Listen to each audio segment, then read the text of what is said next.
What's good with y'all over on YouTube, by the way? To those of y'all on TikTok, who won the main event? We are going to be talking about all that in a little bit, in about 5 minutes, about like 5-10 minutes. Going to be answering a bunch of questions. If y'all got any questions, we are sliding on over to YouTube, though, just to let y'all know one more time. What's good with y'all? YouTube Beacons in bio. You said SmackDown needs to be 2 hours. 1,000% facts. 1,000% facts. Because, like, it's not that the issue that SmackDown can't be good, you know, doing 3-hour shows, but it's more so that it's not consistently good. Like, tonight was a pretty good SmackDown, don't get me wrong. Pretty good SmackDown. Overall, about 6.5, 7 out of 10. I thought it was pretty dang good. But we don't get this consistently, though. We don't get this consistently. That's the big issue. Did Fatu get beat up today? What you think Fatu did today? You think Jacob Fatu got beat up? You think at any point this time, at this time that Jacob Fatu is going to be getting beat up? Come on, man. You already know the answer to that.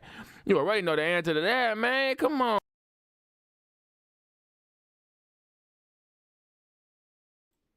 I mean, I don't know if it's allergies or still sick. I don't know. It's one of the two. But oh my goodness gracious. What's good with y'all, though? What's good with y'all? How is y'all day going? How's y'all day going? Y'all on YouTube, go ahead and let me know how you enjoyed SmackDown overall tonight. What would you give it out of 10?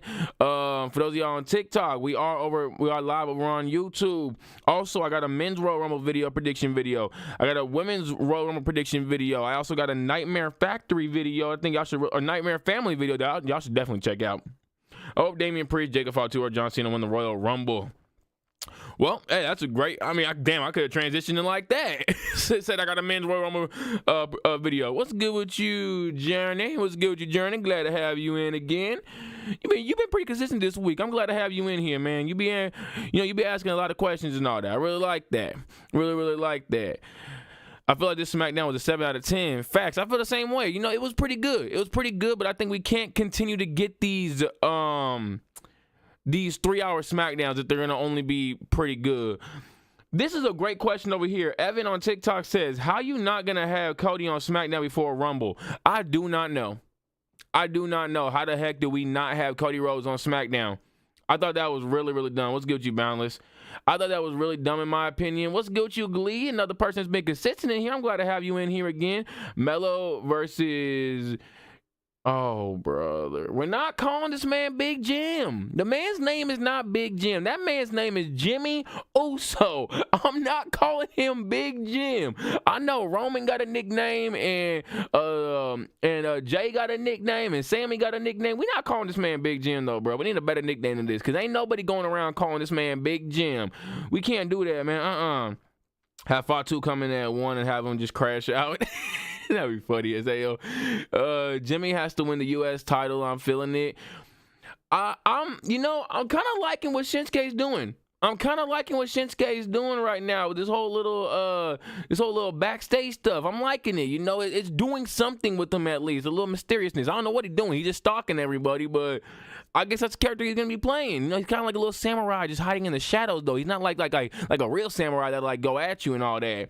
Do we get to see AJ Lee tomorrow? I don't think so. Sadly, not. Let's see. Have far to have that Rock. Oh, bro. No, we don't need that. Doubt we see Alexa Bliss tomorrow. I think Alexa Bliss is going to be returning to the Rumble tomorrow. She's one of my predictions in my women's Royal Rumble prediction video, which, by the way, if y'all have not checked out, y'all definitely got to go check that dang thing out. Shinsuke just scoping out the comp for real. Yeah, it was pretty interesting, though, that we're doing something with him. It took a bit of a time. I don't know why we couldn't be doing this from the beginning. I don't feel like that would have been that, at least not from the beginning, but like after the LA Knight stuff, that wouldn't have been that hard to do. Instead, we kept having this guy, like, you know, look scared against the Bloodline. It's just like, that doesn't really fit Shinsuke's character, in my opinion, either. He shouldn't be looking scared against anybody. Why not AJ Lee? I don't think AJ Lee does. I don't want to see the Bella Twins at all. I definitely don't want to see the Bella Twins. The only legends, well, they're not even legends, but the only legends I want to see are Trish and Lita. AJ Lee, I just don't think she's going to be doing it. I don't think she's going to do like a one-off thing because people are going to want her back. She's probably just not in the space to be wrestling consistently. Even like if she was to do like part-time work, I don't think she's going to probably want to do that. I think if she's going to come back, she wants to either be full-time or just not doing it. But she's busy with a lot of things too, it looks like. So, yeah, SmackDown's been weak since it switched to 3 hours. Hope it gets better. I mean, this is a pretty good SmackDown in my opinion. This is a pretty good one. I didn't think it was horrible by any means. We got a long list of things to be running through with these segments. So I mean, with these topics. So yeah, no, we got some pretty good things. Bellator, they're not legend. They are the worst thing to ever be a part of the women's division. they are the worst thing that ever happened to the women's division, letting the Bella twins get into WWE. They can't act. They can't wrestle. No, I hope Mercedes comes back one day. I'm fine off that. The Bella Twins suck. That's the worst thing that ever happened to them. They literally held the women's division back by so many years. they just held it back so much, man. Carmella might be returning to the Rumble. I think she might. I'm not completely sure though, but I think she might though. I wouldn't be surprised. I would like to see Carmella back, but I think she might be after the Rumble. Yeah, no, Carmelo will win Jobber of the Year award. Carmelo's so amazing, man. He's so dang good. I can't believe he lost, though. I was hurt. By the way, once again, y'all, we are live on YouTube. Beacons in bio. We're going to be switching on over to YouTube now. TikTok's still going to be up, and I'm going to be answering a lot of questions over here and reading off comments and all that stuff. Not really going to be looking back over here too much, so if you want to have your comment read off, come on over to YouTube. It's 100% free $99. No ads either, because I ain't got ads until I start getting paid. So, yeah. That was a crazy motion I made, though, to, like, fix my nose over here doing all this. I promise y'all I ain't doing nothing like that. They have to have Raw superstars on SmackDown to make up time because SmackDown doesn't have enough bodies right now. Well, Zelina's moving over. Charlotte's going to be coming back. Carmella might end up coming back as well. She'll likely be on SmackDown. What's her name? Alexa Bliss might end up going over as well. So we have her too. I think SmackDown would probably be fine. I think SmackDown would probably be fine doing the 3-hour show and all that and having, I mean, at least for like the next couple of months, I think they can, hold it down. And as long as they did like what they did today, I think it'd be pretty cool, which let's go ahead and jump in today, shall we? So the first segment we had, I'm not really going to count the Pat McAfee stuff, like the whole hyped up thing for Indiana and all that. Shout out to Indiana for getting the Royal Rumble. That's pretty cool for them. That basketball team ain't going nowhere, though. I'll tell you that right now. Tyrese ain't getting it done, buddy. Sorry. Oh, man. I was thinking, let's see, the women's IC title should have been on SmackDown. Nah, because you have the men's IC title on Raw, so it makes sense. And you have the men's U.S. title on SmackDown, so it actually makes a lot more sense. I was thinking Wyatt 6 would come out during the Miz match. Honestly, surprised they didn't. I'm surprised they didn't either. I'm actually surprised that they didn't like at least tease it or something like that. How like the lights turn off and then just have nobody come out. I would have done that. But the first segment of the night was Kevin Owens gets interviewed by Joe Tessitore. I got everything written down as usual because I be forgetting things. Horrible memory, man. Let's see, KO. KO. It was an okay interview. It didn't really do much for like Kevin Owens' character by any means because they kind of just, they played into the whole thing of apologizing to him and all that for not allowing him to speak as well and it just being Cody Rhodes. But to be fair, it was just one Cody interview. It wasn't like it was like multiple Cody interviews, so I didn't really get that part right there. CM Punk does come out though. CM Punk also says like he also everybody's apologizing to Kevin Owens. I guess I don't know. I guess it was just feel bad for Kevin Owens Day, but overall it was pretty cool. The thing is, whether Cody or KO wins and one of them hold it going into Mania, it's going to be a good match with CM Punk regardless because, like I said with Cody Rhodes before, this guy puts on 4-star and above matches, and we know Kevin Owens whenever he's in like a main event scene, I mean not even just in a main event scene, but like more often than not when he's in the main event scene though, just absolute money. It's just absolute money. You really can't name a bad Kevin Owens match in the main event. I guess you could look at the Stone Cold one, but Stone Cold's like 80,000 years old, man. We're not expecting Stone Cold to really be moving like that.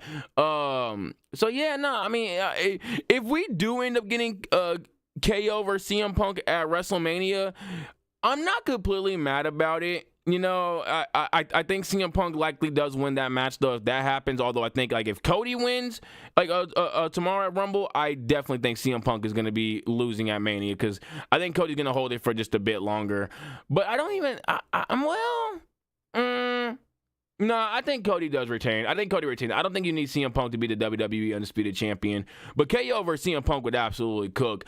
I think the only issue with it, though, that I could see happening is it would cook in the promos for sure. Would the promos outshine the match? I think would be the issue there because can CM Punk go that long? Like, it's going to be a 30-minute match, and going against someone like Kevin Owens is a lot different than going against someone like Cody Rhodes, especially this version of Kevin Owens, where he's a lot more aggressive. This is a Kevin Owens going to be power slamming. It's going to be hitting the ring, hitting the side of the ring with the buckle bomb, not the buckle bomb, with the power slam as well. I mean, power bomb. So could he go through all that in the match? Could we see some outside of the ring stuff happen as well, and he's still able to perform at a high enough level to give it a great match? I don't think so. Me personally, I don't think so, especially with what he's been through these past few months with his body. Obviously, and then he's going to be in the Rumble as well. He's probably going to be in there for a good amount of time, especially if he does win it. I think he comes in later in the Rumble, though, but he'll still be in there for like at least a good 20, 25 minutes, if anything. So I don't know. But then again, they wouldn't have any matches, I guess, leading up to Mania. It'd just be like a bunch of brawls and all that stuff. So I think CM Punk might be fine as long as he continues to get in ring shape. I just hope that no injuries occur because he gets into all these brawls. Because leading up to Mania is like 2.5 months. So it's I never understood why the Rumble is so far away from Mania. Like, it's just such a long build up to Mania. I really wish the Rumble was like a month away from Mania, because it's just a much better build up. Because then, like, if you haven't seen my Women's Royal Rumble video, I said that I think Charlotte Flair should win, and I only said that because I don't think Io Sky versus Rhea. If we're gonna build it up for 2 months, bro, it's not gonna be good with two faces. It's not going to be good with two faces at all. But if it was just a month, it'd be a lot better. 2 months, though, it's not going to work at all. I don't want to see that. And especially 2.5 months. Now you're adding on extra, like 2 extra Raws that could potentially, just hurt the feud a lot more than could help the feud. Maybe Punk was teasing KO when was saying is 0-5 at Royal Rumble title matches. I could end up seeing that. I could honestly. I think Kevin Owens does win tomorrow at the Rumble. I 1,000% believe that he's winning and he's dethroning Cody Rhodes. I think Sami Zayn probably like distracts, or Sami Zayn is gonna get involved at some point, and he's gonna cause Kevin Owens to lose that. I mean, he's gonna cause Cody to lose that belt. You could have Io turn heel. You could. Is it just like too late to do it though? Because I feel like, I don't even know why they turned face to begin with. I don't know why we went in that direction. I would have kept them as heels, in my opinion. But whatever, I guess. I don't know. Chelsea Green's gonna drop the belt already. Yeah, she's not putting on good matches. And I said this. I made a whole video saying Bayley should win that dang belt, not Chelsea Green. It's just not good. What happened to the extra security? I made a whole video predicting that it was going to be Tamina. What the heck happened to that? It could have been Tamina. It could have been Jordan Grace. It could have been Blair Davenport. What happened to the extra security? What was the point of teasing extra security, but you don't bring anybody in? You just have Chelsea Green win because of a dang kendo stick. Maybe they're waiting for Tamina to get back like more in shape. I don't really know. I don't know what they're doing, man. Sammy versus Jay is my prediction for Mania after Sammy turns heel tomorrow. I could see that. I could definitely see that. Although I think it's gonna probably be Sami Zayn versus Kevin Owens if he doesn't turn heel. But yeah, no, we went from that Kevin Owens segment, the Kevin Owens CM Punk segment, because Kevin Owens didn't want to get in the ring. I would have loved to have seen that brawl happen right then and there. But I think probably if you do that, then you really, really make fans believe that Kevin Owens is going to win tomorrow. And I do think he's going to win, so you probably want to still keep that illusion that he may not win. But I think it's good for Kevin Owens to win the belt here. Because even if you still want to do Cody versus CM Punk, you have another Saturday night's main event, I think, coming up in January, February, March. Like the first week of April. You could easily have Cody Rhodes win the belt back there and then push Cody and CM Punk, because I don't think Cody CM Punk needs to be like a whole 2 months either. It's two faces, and sure, Cody's kind of going Homelander right now and is kind of losing it and all that, but I don't think you need to have Cody versus CM Punk be 2 months. It's just not going to be good, in my opinion. I say have CM Punk win it, have KO win tomorrow, have Cody win the belt back at Saturday night's main event if it does happen before Mania, which I predict it should be. That's why Mania is like in the middle of the month instead of being at the beginning of the month this time. And then have Cody versus CM Punk build up 2 weeks. And then, I guess if you go that way, though, the only thing that sucks about that is that it's really obvious that Cody Rhodes is going to win at Mania. Although, it wouldn't be the, like, I mean, it'd be crazy as heck if he did lose to CM Punk after only holding the belt again for 2 weeks, but I wouldn't be too shocked. They've done that before, especially with someone like Edge. But yeah, no, we went from that segment to Miz and Nick Aldis, which led to their eventual match later on. Pretty good match. I'm tired of that stupid discus move, though. I forgot what Chris Jericho called that move. He used it against Hangman Adam Page and Kenny Omega to beat both of them. I hate that dang finisher so much. Although I will say Andrade did it absolutely beautifully. He did it super damn fast. Chris Jericho did it slow as heck, and it just did not look like a good finisher. Andrade, though, that's going to be his finisher from now on. I'm not too mad at it. Although I'm not the most into it, but it is like an out-of-nowhere kind of finisher, so maybe he uses it as like a second finisher. I like it. But I'm not like the biggest fan, obviously.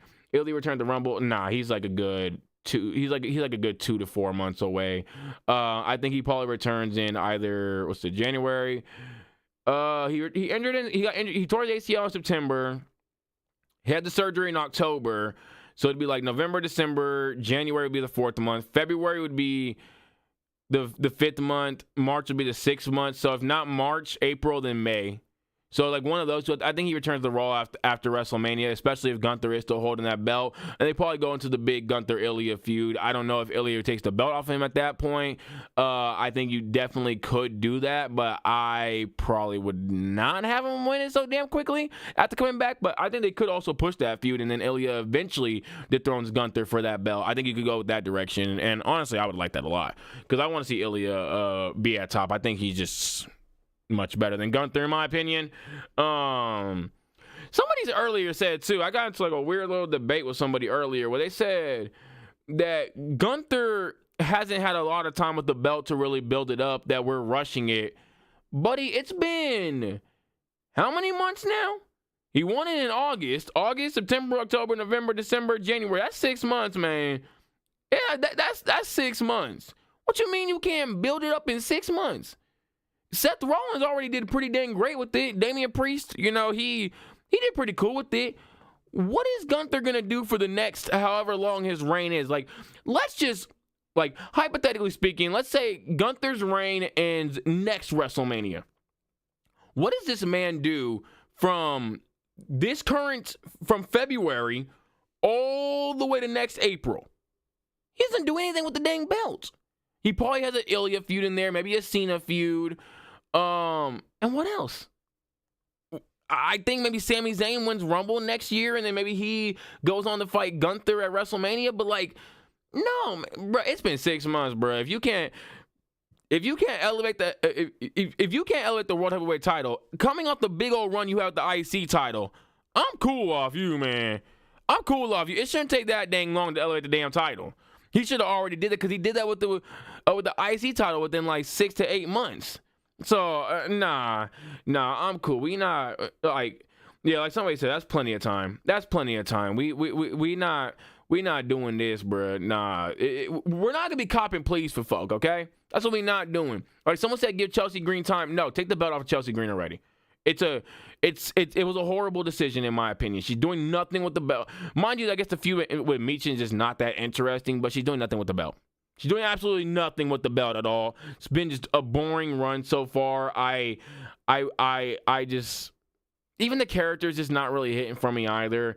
Like, the funniness isn't there with Chelsea Green anymore. And that's what I kind of said before, that Chelsea Green is not really that funny. But everybody called me a hater. I said she's not R-Truth. And a lot of people think that she's R-Truth. R-Truth is naturally funny. Watch this guy in lives. Watch this guy just in random comment sections. Watch him on WWE. Watch him wherever. He's just naturally funny. Like, that's just his personality. Chelsea Green was a lot of written funniness, like a stand-up comedian, I guess you could say. Like a comedian that, you know how they're like, okay, there's two types of comedians. One that can just tell a joke and it's just super quick. They don't need to like build up the whole plot and all that stuff. Then there's the comedian that needs to tell a whole damn story to be funny. At the end, it's super dang funny. But along the way, it's just like, okay, bro, I can clearly tell that you're not an instantly kind of just funny person like the other kind of comedian is. And that's what I think Chelsea Green is. Chelsea Green is someone that like builds up to the funniness. R-Truth is just instantly funny. Let's see. I want to be a surprise return for someone to win the men's Royal Rumble next year.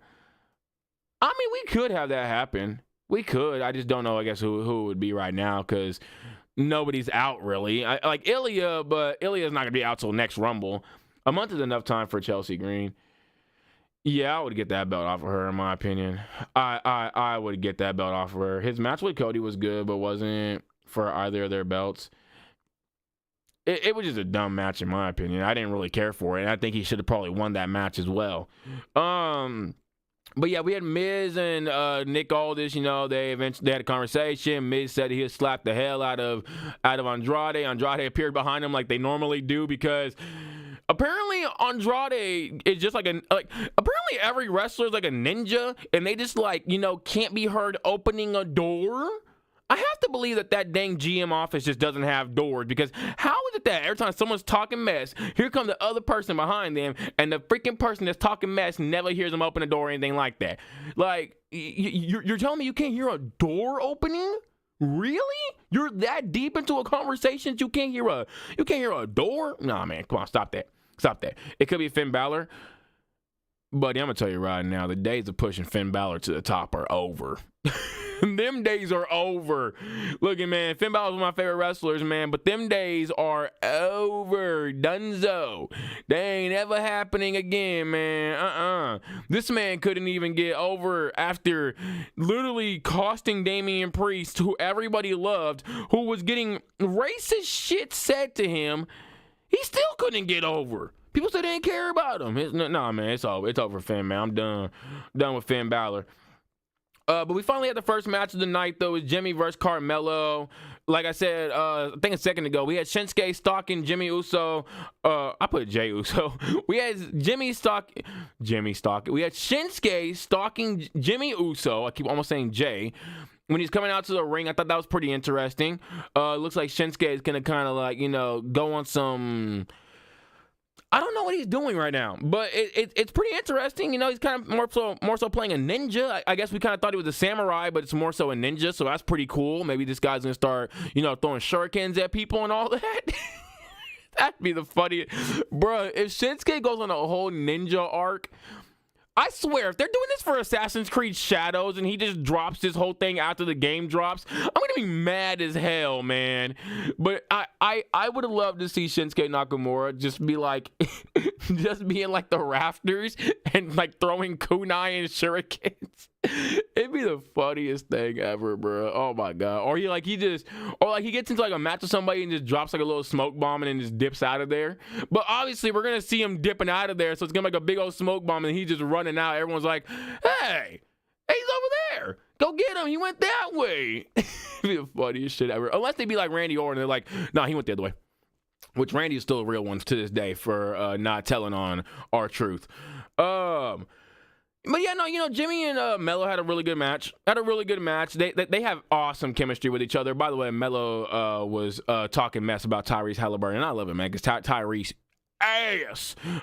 Indiana Pacers trash. Spicy P, bum nickname. Could never be better than my Grizzlies.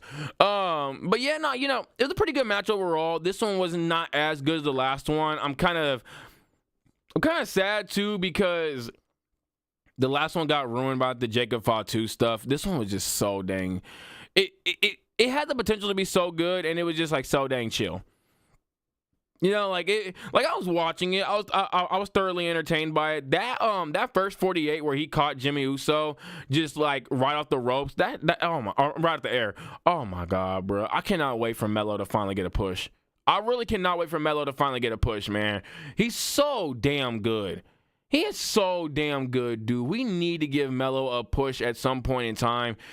Oh, my God. I really hope Jimmy and Melo keep feuding for a minute. I hope we get to see Melo eventually get into some title pictures because, oh, man, Melo's money, bro. Melo is money. They say he's going to drop 50 on Jimmy Uso. I thought that was funny as hell. But yeah, after this match, though, we had the second match of the Chelsea Green Michin United States Championship match. And like I said, I just don't want to see any more from Chelsea Green. I'm good off of it. A lot of people are even saying they really don't want to see any more from Chelsea Green and Michin. The problem was that dumpster match it was the highlight of their... It was the highlight. It was the highlight because they're never going to let Michin and Chelsea Green show off their actual bags, which if you've never seen these two women wrestle, go watch Lucha Underground, go watch TNA stuff. They're absolutely phenomenal wrestlers. They both are former TNA Knockouts champions for a reason because they're really, really dang good. The problem is WWE won't let them show out, and this is where I get so upset with WWE because I understand you want to keep everybody in these boxes and all that, and you want to have everybody have familiar movesets so that the crowd knows what's coming and all that, and I guess because they also don't want they want to be able to push the stars they want instead of letting anybody just get over. In my opinion, though, that should not be the way it rolls, bro, because Michin and Chelsea Green have a pretty dang good bag, and they could have put on phenomenal matches. All we're doing is hurting both of them and hurting the U.S. Championship by not having these two women show out the way that they could show out. It's so dumb, in my opinion. Somebody says, hot take, Michin and Dakota Kai should have won their title matches. Exactly. Dakota Kai, okay. I definitely would love for Dakota Kai to win. But Lyra's not like the worst pick. Michin should have definitely won. If it wasn't going to be Bayley, it should have been Michin. By the way, for those of y'all on TikTok, we are live on YouTube. Beacons in bio. I'm able to see comments much better over here than I am over here because I'm not really looking as much over here. So come slide on over to YouTube. But yeah, I wish they would let Michin and Chelsea Green just show out a lot more. I really, really wish they would. And don't worry, there's no ads, by the way, either. I miss Face Shinsuke when he had King of the Ring and Ice Star. Oh, he was so good, man. So good. I was listening to a lot of like themes earlier, which, by the way, there's a theme called Rebuild, Redesign, Reclaim. It was like teased to be Seth Rollins' theme in 2017.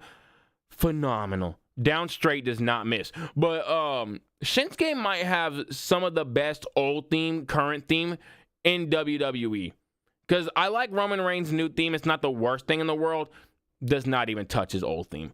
Shinsuke's current theme and old theme are phenomenal. This like ninja samurai thing, whatever he's kind of going for, it's so beautiful. It's so beautiful. And the old theme, it just absolutely eats. It eats so hard, man. But yeah, no, Chelsea and Michin, it's hard, man, because I wish they would allow them to be shown out more, but they just don't. They don't. It ended in a DQ. Michin brought the kendo stick out. Chelsea Green went for the kendo stick because B-Fab took out Piper Nivens. And it ended in a DQ. Michin got the win. So I'm assuming we're going to get another match with them. I hope the next match is an Extreme Rules match. Please, please, please, please, please, please, please, please, please, please, do not let it be a regular match. There are just certain wrestlers, if you're not going to show them out, you're not going to let them show out in the ring, let them just have like stipulation type matches. So Extreme Rules, tables match, ladders match, something like that. This is what these two women need because we see their dumpster match is absolutely phenomenal. It was one of the better matches on SmackDown in 2024. And in my opinion, it was like a top 20 match in 2024. I thought it was really, really dang good. And I'm not just talking about like in WWE. I'm talking about a wrestling, period. It was that dang good. I only say top 20 because here's my kind of like criteria is that I don't put the same wrestler in my top 20 more than twice. Will Ospreay would be literally 1 through 20. I'm not doing it. Okay, he has 2 matches in there. Swerve has 2 matches in there. Cody has 2 matches in there. Somebody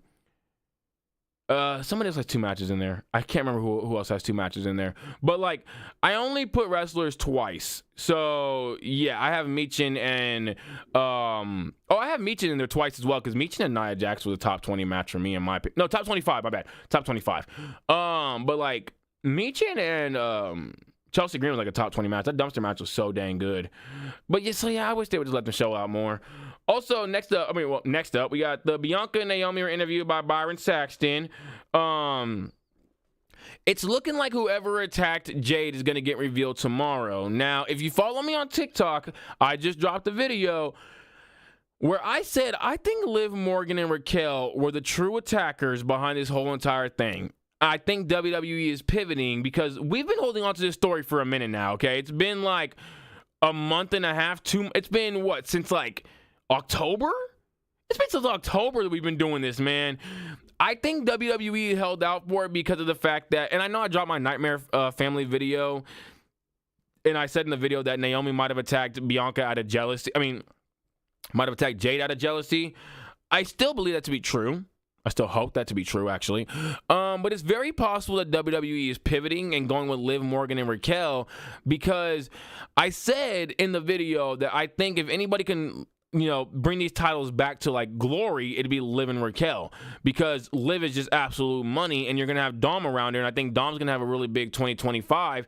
So if Dom's gonna have a big 2025, that's going to only help the women's tag titles out even more, because of the fact that they're going to be seen more, because Dom's going to be seen more. But I also think Liv and Raquel... Is this going to fall? This might fall. I also think Liv and Raquel did it, though, because of the fact that they wanted to get rid of one of the two strong women in that group. And you can't get rid of both of them, but you can get rid of one of them, especially when they're by themselves. Who was by herself? Jade. But I think Naomi was seen walking away by Jade, and Jade thinks that it was Naomi that attacked her and not Liv. Like, it might have just been Raquel that attacked her, to be honest. Because, Raquel, on a sneak attack, could definitely take out Jade. So, I think it's very possible. I think it's very, very possible that it was Liv and Raquel, or more so Raquel, but on Liv's orders, mastermind this whole, or attacking Jade, and it was Liv's big old plan to get Jade or Bianca out so that they could win the tag titles, because Jade and Naomi or Bianca and Naomi is a much easier match than Jade and Bianca. Makes a lot more sense to go after them now. But what makes even more sense is that, I guess by happenstance, Naomi just happened to be seen by Jade. Again, my whole theory. This breaks the whole group up, because if Jade goes after Naomi, but there's no actual evidence that Naomi did it other than Jade seeing her walk away, Bianca is going to be caught in the middle of this whole entire thing, which messes all three women up, because they're apparently all the dang tag team champions.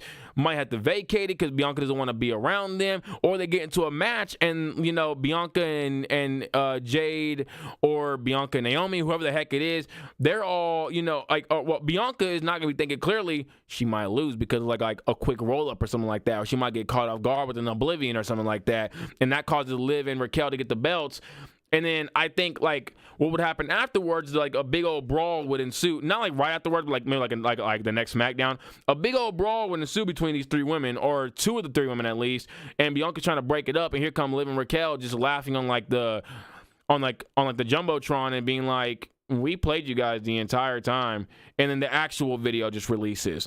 That'd be so dang good, in my opinion. And I think WWE might pivot that way, because it's really hard right now to make Jade the heel. Because even if Jade goes after Bianca, if it was Naomi that attacked Jade, how is Jade a heel? How is Bianca a face? She's not gonna be. It's not gonna work. So you're not gonna go that way. And you have no way of making Jade the heel. Because, Jade could go after, Bianca and them, but how does that make Jade a heel? Jade went after the women that attacked her, or at least one of the women that attacked her, and the other woman, I guess Bianca's kind of an innocent bystander, but, Bianca never assumed that Naomi did it. Never assumed once that Naomi did it. So I think there's a very real possibility that it was Liv and Raquel, and WWE is possibly pivoting this whole thing, and maybe it doesn't get revealed tomorrow at the Rumble, but maybe Jade comes out there and just attacks Naomi because she believes that it was Naomi. After this, though, we had another Charlotte Flair hype package. Third one in 3 weeks. Still showing the same damn pictures every single time. Or not the pictures, the videos. Bruh, Charlotte Flair has 14 world titles. Or 16, one of the two. I think it's 2 tag titles in there. How many times do we need to see Charlotte Flair pinning the same damn person in a video? It's literally the same video package every single time, just with Charlotte Flair doing different things. Can we please get some of her other wins in here? She beat Rhea Ripley at NXT Takeover, or no, WrestleMania. Show that. We have Charlotte pinning Nikki Cross. Show that. We have, beating Nikki Cross. We have Charlotte beating who else did she beat? Why can I not remember a lot of her wins? Didn't most of her wins come from Sasha? I think they all just came from Sasha. No, I think Charlotte needs to. I think it's just, you gotta get that belt off of Tiffany. I'm just gonna go ahead and skip ahead for this one. Tiffany sucks on the mic. She is awful. God awful. Oh my God, bruh. Oh my God, bruh. I'm sorry. I'm sorry, man. This is what we went to? We went from Nia to this? Like, man, call me a Tiffany Stratton hater. I really don't care, bruh. She sucks. I hate hearing her on the mic, bruh. I really, really do. It's so awful. I'm gonna get back to that in a little bit though, because I got a little theory about that whole little situation that happened during that Tiffany what's it called? The little Tiffany segment.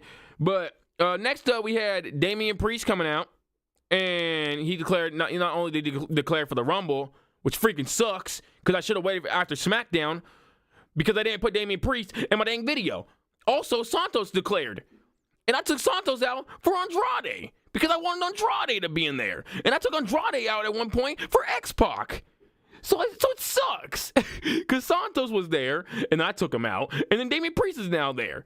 And he's probably going to take Andrade's spot in that whole dang thing. So Andrade might not even be in the Rumble. Or X-Pac won't be in the Rumble. Although I think X-Pac will be in the Rumble because it's kind of been just reported that he's supposed to be there at least. We don't know what the heck's happening with that whole entire thing, but I do believe he is going to be there. But Damian Priest came out. He declared, here comes Jacob Fatu. Jacob Fatu said, we both on the streets, but different is I was locked up. Good job on you. You got caught, I guess. If WWE was AEW, Damian Priest would have said, oh, so your dumbass got caught. See, WWE can't say that because, they can't promote criminal behaviors, even though they let Jacob Fatu and all these guys run around like wild animals just attacking everybody and damn near killing folk. But that's what I would have said too. So your stupid self done got caught. Well, damn. Hey, who really is the streets here? I mean, oh, man. Damian Priest and Jacob Fatu would cook, though. I'm not going to lie to you. It would definitely cook. And we got to see a little bit of that tonight with Damian Priest and LA Knight versus Jacob Fatu and Tama Tonga. I guess I'll skip ahead to that match. Damian Priest did win that match. Damian Priest and LA Knight won the match, but then afterwards, Jacob Fatu did a moonsault to Damian Priest, likely setting up a feud between these two. We'll get a match at Elimination Chamber. I'm assuming we're getting Roman though, or maybe actually no. You know what? I think Damian Priest wins that feud only because Roman Reigns gets involved. Because I think if Roman doesn't win the Rumble, I think it's because of Jacob Fatu. I think he eliminates Jacob Fatu, and then Jacob Fatu gets him eliminated, or like Tama Tonga gets him eliminated, one of the two, and that sets up Roman versus Jacob Fatu. It had to be Jacob Fatu eliminating him or getting him eliminated. I think Roman versus Jacob Fatu will be at WrestleMania. I don't think it's going to be Roman versus Drew, although we could still do that. I think it's more likely that we do Roman Fatu. Is Jacob strong? I mean, he was whooping Braun Strowman ass, so yeah. He was whooping Braun Strowman ass. Next up, we had Santos, and like I said, this man declared for the Rumble. MCMG and, Legado del Fantasma, they tried to get on the same... Well, MCMG tried to get on the same page as Legado del Fantasma. That ain't work out at all because of Santos, because they're turning face, but not turning face, but going after heels, but turning... I don't know. Santos is a heel, so it doesn't really make much sense in the grand scheme of things. But it set up to their match where Pretty Deadly... No, not Pretty Deadly. Angel and Humberto dipped, and then MCMG got the roll up because Pretty Deadly kind of messed up. And also, once again, where's my Pretty Deadly musical at? I'm still waiting for my musical, Triple H. Still waiting for it. I was promised a musical with Braun Strowman singing. And this man better have the voice of an angel. Better be like Jordan Mailata from the Eagles when I seen this man singing and was like, whoa. Why can this big, hairy dude sing so beautifully? I need to see that from Braun Strowman. This big, meaty man. Let's go around and slap meat with others. Gonna be that damn thing just... I'm like, whoa, look at this guy right here, man. Put him in the dang choir. Put him in the musical. Needs to be in it consistently, too. I need to see Pretty Deadly the musical just go all around the world. Actually, if these guys end up winning the belts from DIY, I want that to be their thing. Just a Pretty Deadly the musical tour and just going all around the thing. Like, just literally going to like every single stop and just putting on a little musical, winning a match afterwards, something like that. Or feuding with somebody, whatever they do. I just want to see it, man. I want to see Pretty Deadly get them damn tag team belts, too. They're so good. They are so good. Roxanne needs to win Money in the Bank. Nah, not yet. No, not anytime soon. I think maybe like next year her and Melo could win it, but this year no. Nah, she needs to win it next year. But yeah, no. After the match, because MCMG did win via roll up, which you know what that means. We all know what that means. DIY wins tomorrow. But yeah, no, Pretty Deadly and DIY got into it backstage, and Pretty Deadly said we're not taking your BS and all that stuff, and you guys are on your own, which once again lets us know that DIY is going to be winning tomorrow. I also think Candice might get involved in that match if they really want to go that way. I like to see Indy Hartwell back. I don't know what that means. But yeah, after this we had Naomi and Liv. We went from match to match, which was perfect because I like when we go match to match. It's real good to see a match in between, like a match after a match, not a match and then a segment and another segment and another segment and another segment and then a match. It just becomes too damn drama-ish. I'm cool off that. I felt drama class in high school. I just couldn't really act that well. Yeah, which is weird because I started doing skits on TikTok at one point, and my acting was pretty dang good. Hey man, I'm a teacher now too, and I hated school. So yeah. Oh man, my freshman year I was garbage in school, man. F's all across the board. Well, my first semester at least. Ditching class damn near every day too, or sleeping in class, one of the two. So yeah, now I'm a teacher. Interesting. Let's see. Oh yeah, and then we had Naomi versus Liv. We had Naomi pin Liv because Raquel tried to get involved, and then Bianca got involved, and then Naomi went for her split-legged moonsault thingamajiggy that she does, whatever that was. Shawty began 50 different finishers. She begins 50 different finishers. Do I like to send money? No, I don't send money to anybody. I send money to myself. That's it. I'm not sending money to nobody. I'll help somebody out in the street if they need some money, but that's about it. Other than that, I ain't sending nobody no damn money. I'm definitely not sending no Twitch streamers no money. I don't expect anybody to send me money. I mean, I don't make money from YouTube right now, which would be really cool. Start making money from YouTube, because I don't need anybody to send me the money. I never would ask like followers or anything like that to ever send me money. I thought that was like really damn corny in my opinion. I get like trying to make a living and all that. It's just really corny because even if your followers don't send you money, you still make a pretty good damn amount of money from like TikTok and Twitch and all that. Like last month I made like damn near $2,000 from TikTok. So yeah, I don't need anybody sending me money. Thought it was the corniest shit in the world. I don't even like the fact that you can send money to streamers. It's just weird to me. If anybody ever sends money, I mean, obviously I'll appreciate it, but it's like I'm gonna probably like be kind of like not knowing how to act because I don't really. I appreciate it, obviously. It's a really not needed thing to do. I don't need the money. I mean, me personally, I just answer comments. I don't need anybody to pay me to answer a comment. That's just my thing. Even if I had like hundreds of people in here, I would just be looking through the chat and, scrolling up and down. I literally have the ability to scroll. I've had hundreds of people in live before, and I'm still able to chat. I'm still able to read damn near every single comment. So, I mean, it comes with the territory of working with kids. So, yeah, I don't need anybody to send me money to get their comment highlighted or something like that. And not make me sound like I'm trying to be like I'm better than other people. It's just, I don't know. I don't do that weird. It's just weird to me. I don't know.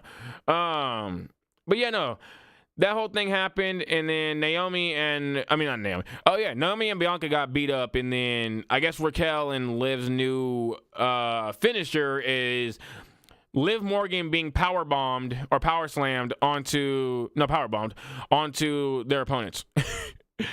So yeah, that gotta hurt like hell, bro. Oh hell nah, bro. And Liv Morgan's short too, and Raquel tall, so that's a pretty big fall. I wouldn't want that at all, I'm good. I would never want to be power slammed onto somebody by somebody that's like a good foot taller than me.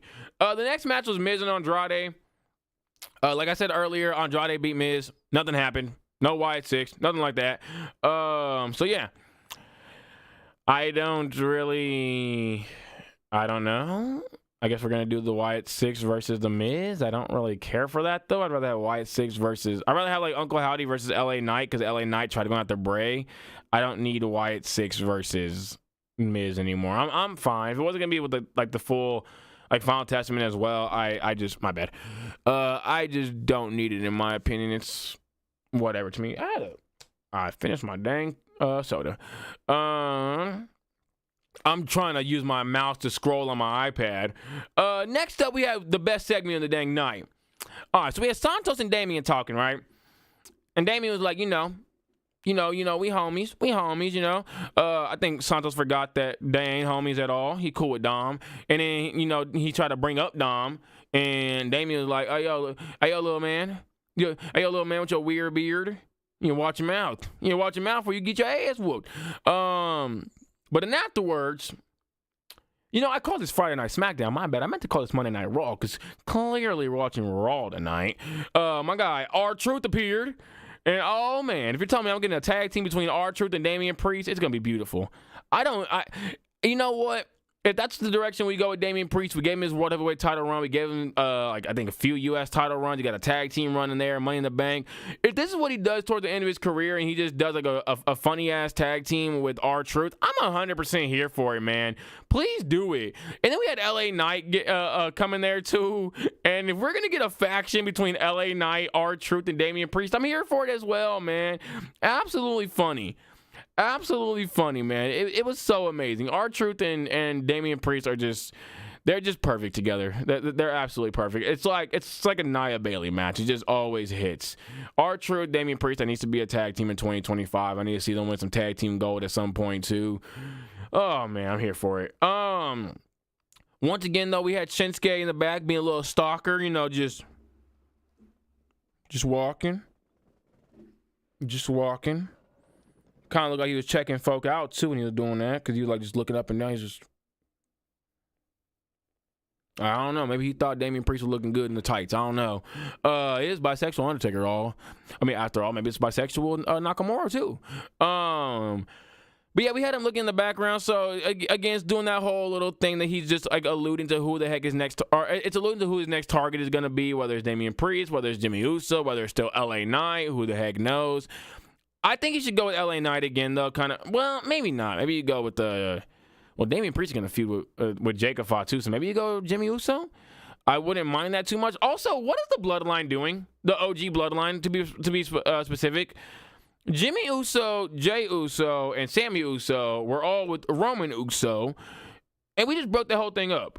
Like, Roman got his Ula Fala back, and he got his Bloodline back at one point, but then they all kind of dipped. Jimmy and Jay got cool again, but now they're on separate shows. I guess Jimmy's getting a solo run, so there's that. But Jay and Sammy don't ever be together. I'm really confused on what the heck happened with that whole thing. Like, did we just do all that to not have them be back together? I thought that was the plan. Roman literally said, I want all of us to have gold again. I want all of us to be on top again. What happens if Roman gets his WWE Undisputed Championship back? Does Jimmy, Jay, and Sammy just not come back with him, and now he's a tribal chief with no tribe again? I don't know what the heck that is. What do you do if someone opens your phone? Could possibly break their hand. But yeah, then going on from here. Oh, we had Zelina setting her eyes on Tiffany's belt. I thought she was going to be in the mid-card scene. I don't like this. I don't like Zelina going after Tiffany Stratton. I would prefer Zelina to be the damn champion over Tiffany Stratton. But I don't like Zelina going after Tiffany Stratton because it's just like, get her out of the world title pictures. She's definitely really good. She could be up there. But don't put her there and then throw her to the mid-card afterwards. I don't like that. Keep her in the mid-card scene or have her actually win a world title. One of the dang two. Don't do both of them, though. Don't put her in, like, the world. If you're going to have her win the world title and win the dang mid-card title, that'd be cool. But don't have her be in the world title scene just to lose and then go down to the mid-card scene probably just to lose as well. Or at least she's going to lose a little bit. Maybe she'll eventually get it, but it's just like, I don't want to see it. I'm cool. Just put her in the mid-card scene. That's where she'd be best at, in my opinion. I think she should take the belt for dang Chelsea Green because, yeah, I just don't care for Chelsea Green to have the belt. I can also see like a Zelina Jordan Grace match at some point in the future, and Jordan Grace gets that U.S. belt from her. That'd be really good. Also, I don't know if 2K's doing it, but the U.S. title, like the women's U.S. title and the women's Intercontinental title, both need to be in my GM mode, 1,000%. I don't want to get to my GM mode and we don't have those belts, like how in 2K23 we didn't have the World Heavyweight title. No. Yeah, 2K23 we didn't have the World Heavyweight title, even though the World Heavyweight title came on in 2023. I know it takes place in like usually a lot of like 2022, but like we had 2023 and you brought in wrestlers from 2023. So why the heck would you not have the World Heavyweight title there? How do you feel about pairings? No. I've seen everybody saying that. I don't want to see it. This is what we cannot do with Zelina Vega, bro. She's too damn talented to be paired again. It's stupid in my opinion. She's not a manager. And I hate the fact that because she's a shorter woman, we're going to do that. Because then what does that say about Roxanne Perez? Like, are we just going to turn Roxanne Perez into a damn manager at some point? Are we going to say, oh, well, Roxanne can get it, but not Zelina? Who, in my opinion, I think Roxanne Perez is one of the most talented women on the roster. I think Zelina Vega is in that top 10 as well. I think she's extremely talented on the mic. She can play the hell out of a character, and she's really good in the ring. She needs to change her finisher from the Code Red. I will agree with that. She does not have the strength to be able to use the Code Red. But she has other potential moves. Just give her a dang moonsault. I mean, not a moonsault. Give her a frog splash. Give her a 619. You give it to. I mean, you gave it to Dom. Let her have it as well. I don't like Zelina being Andrade's manager though. I'm fine, especially because we gonna run that BS back again. Oh, Zelina with Andrade. We'll add 2 other Mexicans to the group that aren't. One of them isn't even Mexican. We gonna do that again? Like, no, please. I hope they don't do that. And we already have Elektra Lopez, Santos, and Berto and Angel. We don't need to see Zelina, Andrade, and potentially 2 other Hispanic folk. No. You can't keep all. First of all, let's get this correct. Zelina Vega is not even Latina. She is Puerto Rican. What the heck? Why are we putting her in LWO? Why are we pairing someone who, by the way, in my opinion, does not even look like Mexican? She doesn't look Mexican at all. When I seen her, I was like, I know it's not a Mexican woman because she don't look Mexican at all. Why was pairing her with all the Mexicans? It's stupid in my opinion. It's really, really stupid. Do you think Ivy now could beat Chelsea for the top?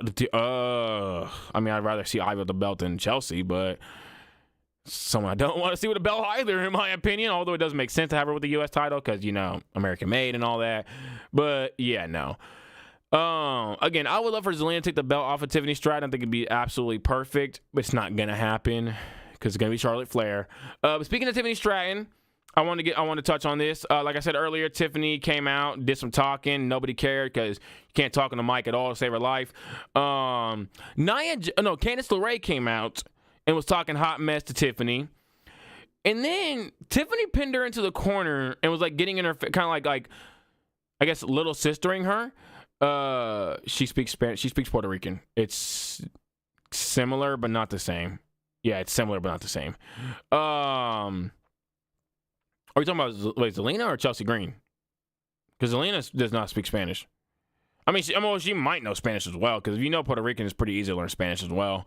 Because I have like Puerto Rican friends who can speak Spanish pretty dang good too, but not vice versa though. I don't have any Spanish friends that can speak Puerto Rican. Or I think I'm saying the wrong word. It's not Puerto Rican is the language. I'm tired. It's been a long day. Whatever the dang language is. I don't remember the exact language. No, Zelina doesn't speak Spanish though. Oh, well, again, she might, because again, it's pretty easy for a Puerto Rican to speak Spanish, but that plane is really loud. I don't know how many of y'all can hear that. This is probably not going to sound the greatest the way I word this, so don't take it like that. I'm literally Hispanic. A lot of Southern America,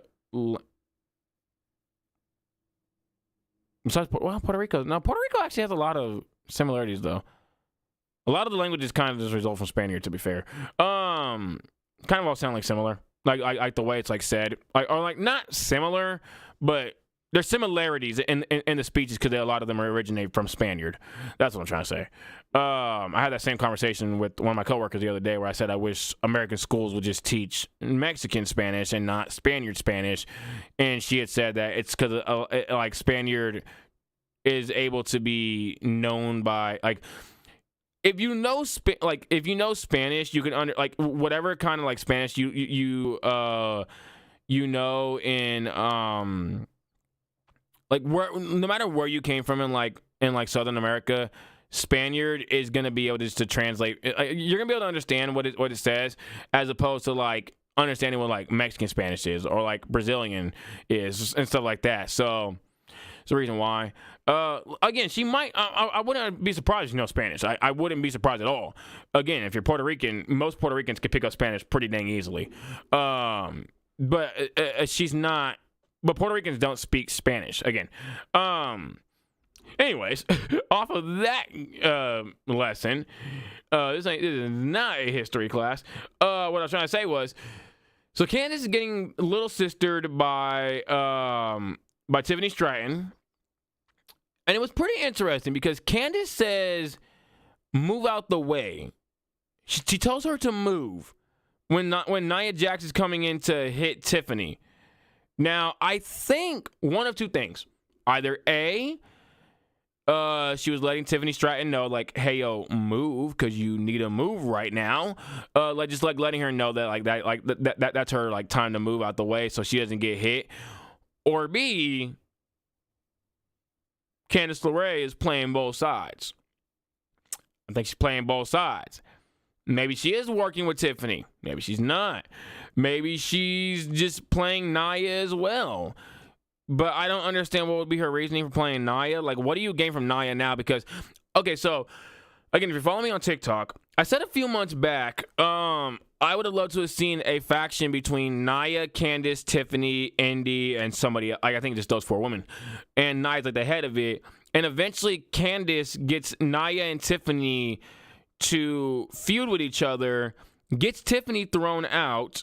Tiffany tries to cash in on, no, my bad.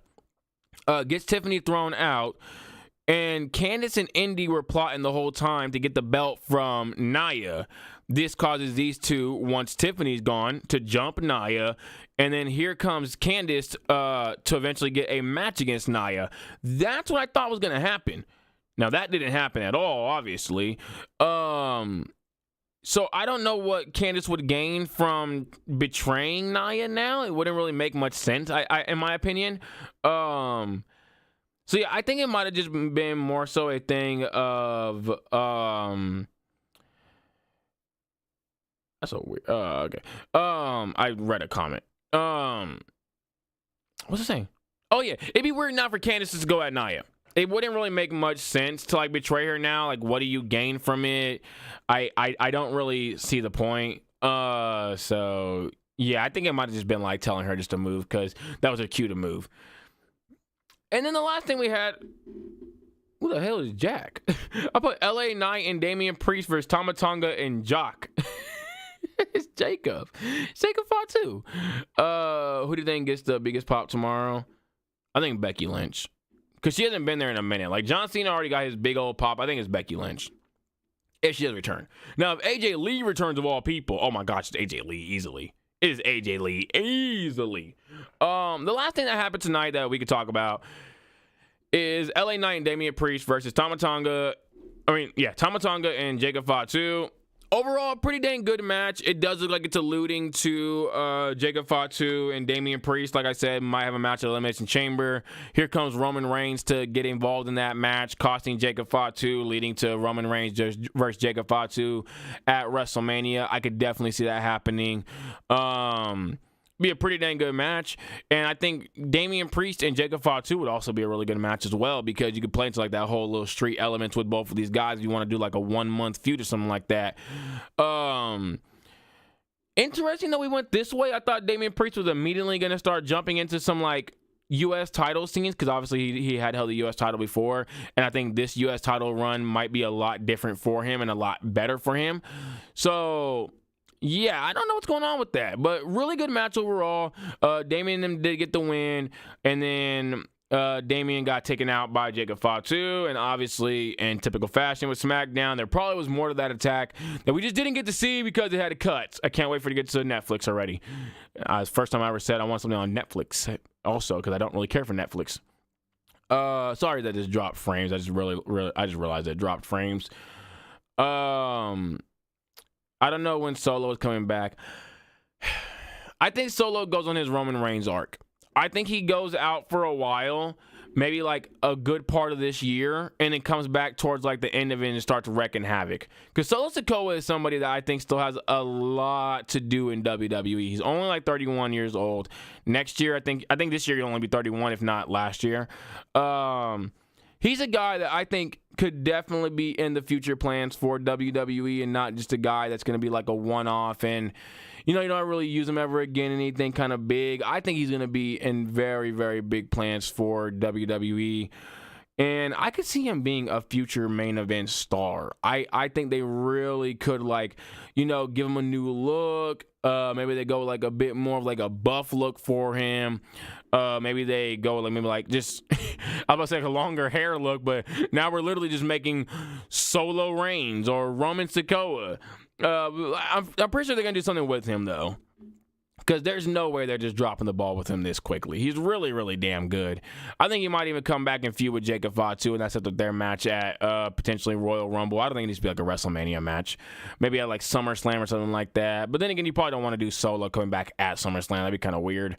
It'd be like really Roman Reigns-esque. But you can set it up for like Solo coming back at the end of the year, and then he eventually gets to feud with Jacob Fatu or something like that. I think they're also giving him time off too, because if you remember, Solo Sikoa was the only member of the Bloodline not to really take any time off. Like, well, Sammy didn't take, I guess, time off either, but he broke away from the Bloodline. Jey Uso broke away from the Bloodline eventually. But like Jimmy and Roman both got time off. Solo didn't, even though he was there for a lot of that stuff. So I think they probably also just wanted to give Solo Sikoa a bit of a break because he was exhausted.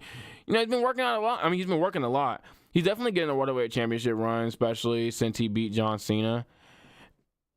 I mean, he might get one. I don't know if it'd be anytime soon, but I think he definitely, within like the next few years, he might end up getting like a Worldwide title run. I just want to see Solo doing good stuff in WWE because he's really good, man. And I hope this being out of WWE for however long it is, I hope it doesn't halt his momentum because because he was doing like really, really good, man. His promos were getting better. His character work was getting better. His ring work was obviously really good. Get rid of the word spinning Solo, though. I hate that name. It's so awful. It's like Big Jim, but worse. Just call it a spinning Uranagi. Or just call it a Uranagi. Spinning Uranagi, one of two. But I do want to see Solo back up top, man. Or at least getting back to the top because he's really damn good, man. If anybody deserves a Solo push from that Bloodline, if it's between him, Jimmy, I would go with Solo in my opinion. I feel like Jimmy's definitely deserving of it as well, obviously because Jay got his. Jimmy and Jay are one of the biggest tag teams of all time. But Solo Sikoa was put into a position where he had to be in the main event scene when he never been in it, and he ran with it, man. He ran with it. It took him a minute, but he ran with it once he started picking up some steam, And I want to see some big things from Solo in the future. I think he's a guy that really could be a main event star. Like, I truly do believe that. I think within, let's say, about 2-3 years, I think he's a Worldwide champion. I think he's a future WWE Undisputed champion, if it's still called that around that time.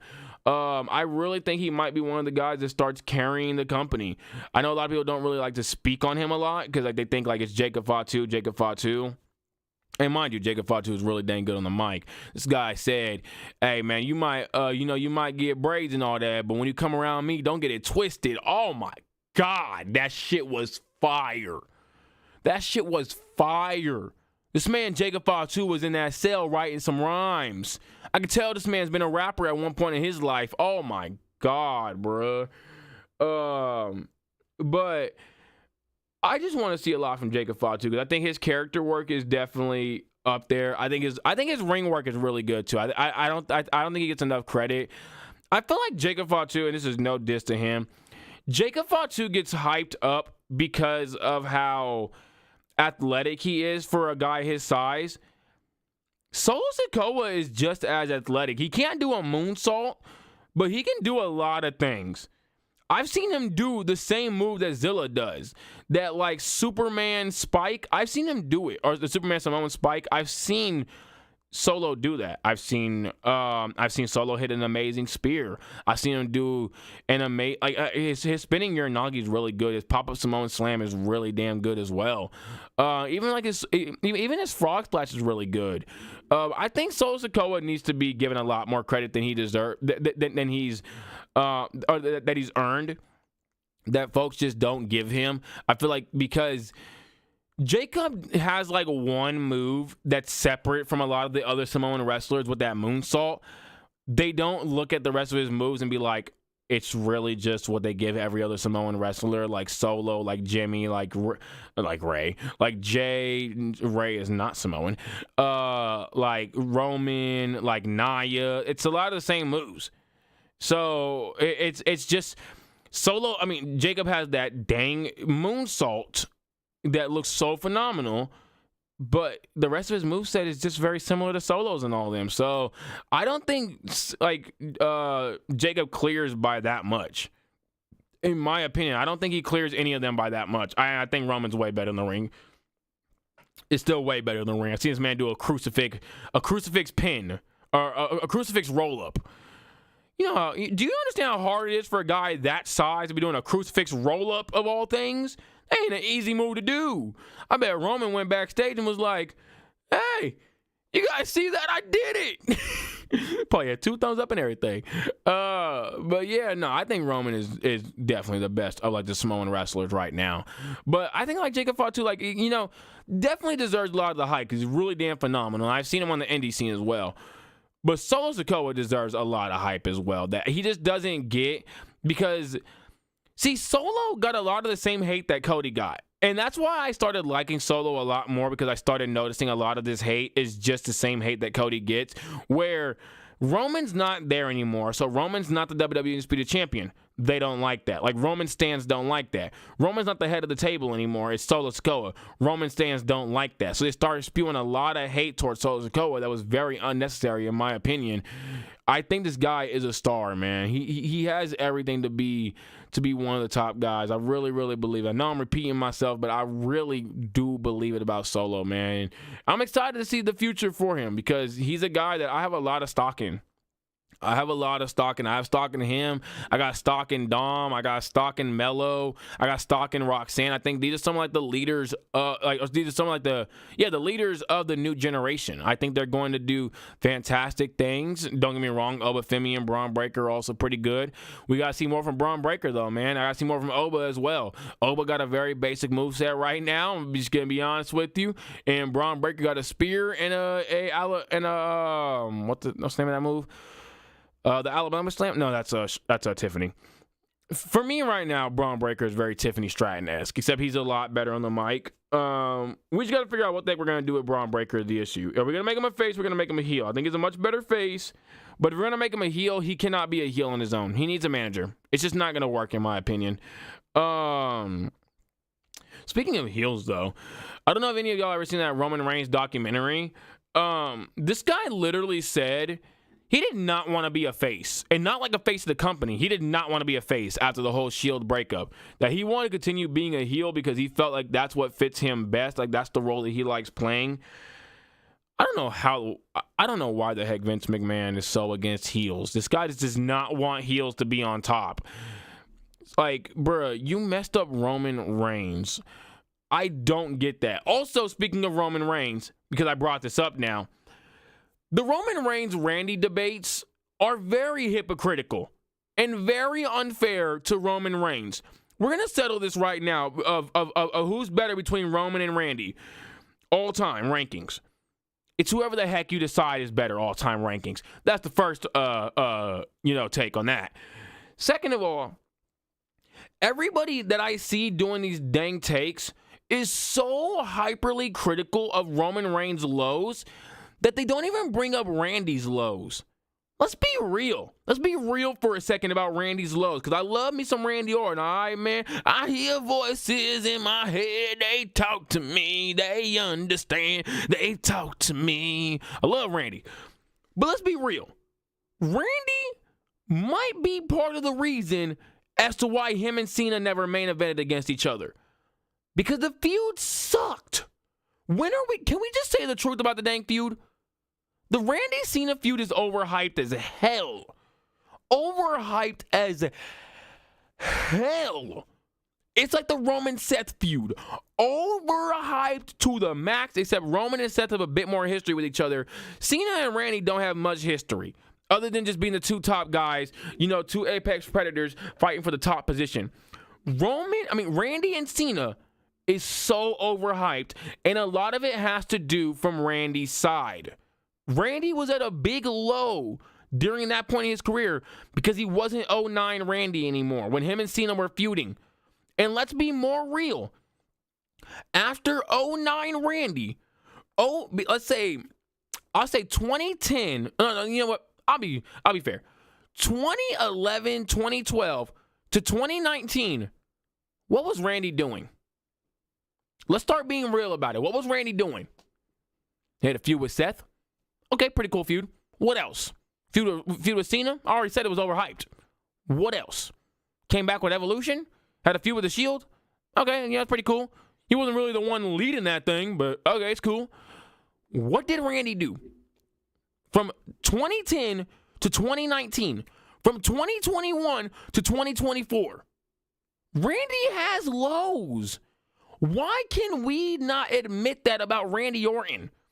He has lows, even as a World Heavyweight Champion, even as a WWE Champion, even as a undisputed WWE World Heavyweight Champion.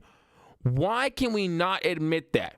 Nobody wants to say the truth because they don't want to put Roman into a place that they feel Roman does not belong. When if we're going to be honest, and I'm not even a Roman Reigns stan, Roman Reigns is at the top with Tribal Chief.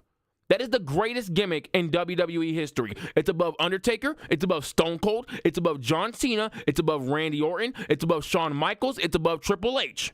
These guys don't have that.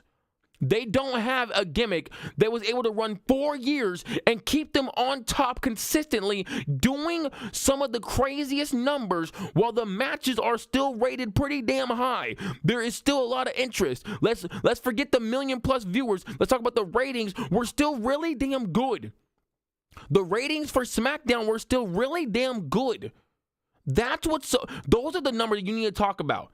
Those are the numbers you need to talk about as WWE fans. I don't care about the stupid damn million-plus viewers, 2 million-plus viewers. What are the ratings like? When it was Roman Reigns on top, SmackDown was the #1 show. This man made the Universal fucking Championship be bigger than the WWE Championship. You can try to tell me, there's no Drew. Well, it was Drew McIntyre and Bobby Lashley. Randy Orton held that belt. Randy Orton held that belt, and Roman Reigns with the damn Universal title was still more important. SmackDown was the flagship at that point. Roman Reigns, even when Brock Lesnar had the damn WWE Championship, was more important. Roman Reigns' highs are better than anybody else's highs. Anybody else's.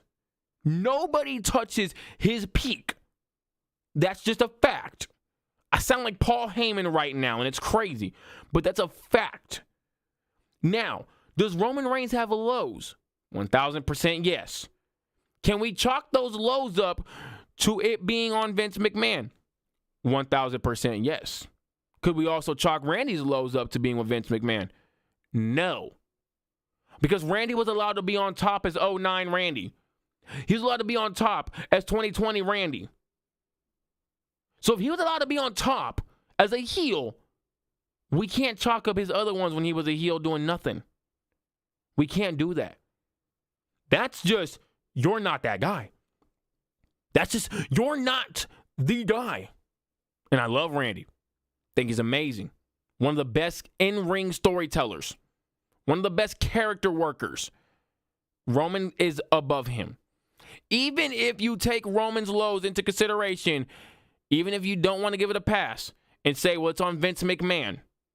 Say it's on Vince McMahon for making this guy a face when he should have been a heel and making this guy say, suffering succotash. Even if you want to put that on Roman, this man's highs clear everybody else's highs. They do. It's just that simple. Roman Reigns has the highest of highs of all time. You want to know what else goes in Roman's favor? This guy was doing that in the Thunderdome. No actual fans in the crowd to interact with. And he was still doing amazing work in the Thunderdome. In the Thunderdome. Not only that, Roman Reigns didn't have to do what a lot of other top stars had to do, which was rebuild yourself after being pushed to the dang moon and nobody wanting it. Nobody loving Roman Reigns. This guy had to become the #1 guy. This was his last chance. Let's be real. If this didn't work, Roman was probably going to be fired. This was Roman's last chance to get over. So he had to perfect the faces, perfect the character work, perfect the mic work, perfect the ring work, which he did each and every one of those things. By the time he came back as tribal chief Roman Reigns, the first time we heard this man talk, the first time we seen him in the ring, it looked like a whole new dude. You could question, is this actually a clone? Is this even the real Roman Reigns that we just saw a few months ago? Or like a year ago? Is this the same guy? It's not the same guy. Because he built himself up to be this version of Roman Reigns. John Cena did not have to go through that. Randy Orton did not have to go through that. Randy Orton was pushed to the damn moon, right? So he came into the dang company. This man was the youngest worldwide champion of all time. Or WWE champion of all time, one of the two. He didn't have to do that. John Cena didn't have to do that. Undertaker, I guess you can kind of say yes, no. But Undertaker was already somebody that was kind of pushed to the moon too. Shawn Michaels, yes, no. Triple H, hell no. Roman Reigns, hell yes. Roman Reigns, in my honest opinion, is #1 all time. If there's a Mount Rushmore and his face isn't on it, it's because he's a fucking above it. He's above the 4 faces. He is above, I'm going to say it again, above those 4 faces. You know, like how in Naruto, when Hashirama became the damn Hokage, but everybody knew that, but it really should have been Madara? Yeah, them damn little 4, the 4 you got in your Mount Rushmore, yeah, you can put them. Hashiramas. They ain't Madara. They're not Roman Reigns. John Cena's not Roman Reigns. Let's be real about that right now. Randy Orton's not Roman Reigns. Undertaker's not Roman Reigns. Shawn Michaels isn't Roman Reigns. Triple H ain't Roman Reigns. The Rock ain't Roman Reigns. Stone Cold ain't Roman Reigns. Kurt Angle is not Roman Reigns. Brock Lesnar's not Roman Reigns. CM Punk ain't no Roman Reigns. Rey Mysterio's not no Roman Reigns. Whoever you want to name, they're not him because they didn't have to do what he had to do. This man had to go through 6 years of basically being a clown to everybody. He had to go from the loser of the school to the most popular dude. Basically overnight. I know he had like a year off, but you get what I'm saying. This guy had to go from a loser to the most popular person at school. You understand how hard that is? And he did that. These guys do not touch Roman. And we need to, hey man, like the NBA fans said, we done with the 90s. I'm tired of this whole thing in like the wrestling space of you have to respect the legends. The legends are the legends for a reason. Like when I said Toni Storm is probably the greatest women's wrestler of all time, or she's going to go down as the greatest women's wrestler of all time, they said, well, what about Chyna? Well, what about Trish Stratus? Well, what about Lita? The woman that really built women's wrestling. Tony's going to clear them. They don't have a timeless Toni Storm. AJ Lee clears a lot of them. They don't do what AJ Lee can do. They cannot touch AJ Lee in a character or mic role. Or even in the ring, in my opinion. Lita probably can. Trish, nah. Roman is like the LeBron of WWE. 1,000% facts. Roman Reigns is the LeBron of WWE. You can hate it all you want. He is the GOAT. I'm tired of this whole Roman Reigns is not the GOAT. Trying to compare him to Randy Orton, to John Cena. Bro, y'all don't even like John Cena, bro. Can we be real, man? I I hate when we have all these top rankings all the time, and now everybody apparently is a fucking John Cena fan. When did y'all start being John Cena fans? Y'all hated this man for years.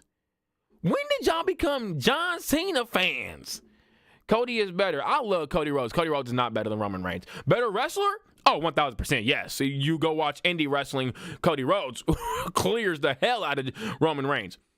He can't do what Roman Reigns can do. Now, if I see Cody Rhodes on top for 4 years and he's not wanted to be off the top, because people wanted Roman off the top, but it's because of the fact that he couldn't be there consistently. Even though John Cena wasn't there consistently either, but whatever. Randy Orton was consistently there either, but whatever. A lot of these guys weren't consistently there. And a lot of them, when they were consistently there, they weren't even doing shit. They were just there chilling. Roman Reigns clears your whole damn top 5. Roman Reigns is the top 5. It's Roman, it's Joe, it's Big Dog, it's Tribal. No, it's Roman, it's Tribal Chief, it's Head of the Table, it's OTC, and it's Joe. That's the top 5 right there. And I'm not even a Roman, like, I'm coming off like a Roman Glazer. I know I am. Not a Roman stan by any means. Not a Roman stan by any means. I could just speak. I'm just speaking the truth. Speaking the truth because I've seen the truth. I've seen it. I've gone back and I've watched enough of these guys to know they don't touch Roman. They just don't. They don't. They don't. It's just nah. But like I was saying though, I hate this whole notion that if you don't have the old guys from the 80s and the 70s and the 90s in your top 5, you're not a real wrestling fan. I'm not putting freaking Hulk Hogan in my top 5. No. I'm not putting Ric Flair in my top 5. No. I don't care about the woo. I don't care. I personally do not care. He got a figure 4, though. I don't care. I don't care. It does not matter to me. And these people that are saying new fans are ruining wrestling, I've been around for like 15 years now. I've been saying this for 15 years that I don't care about these old ass mofos. I do not care about Ric Flair and Hulk Hogan and John Cena's cool. Triple H and Undertaker and Stone Cold and I don't care. Stone Cold was not interesting in the ring. The Rock was not.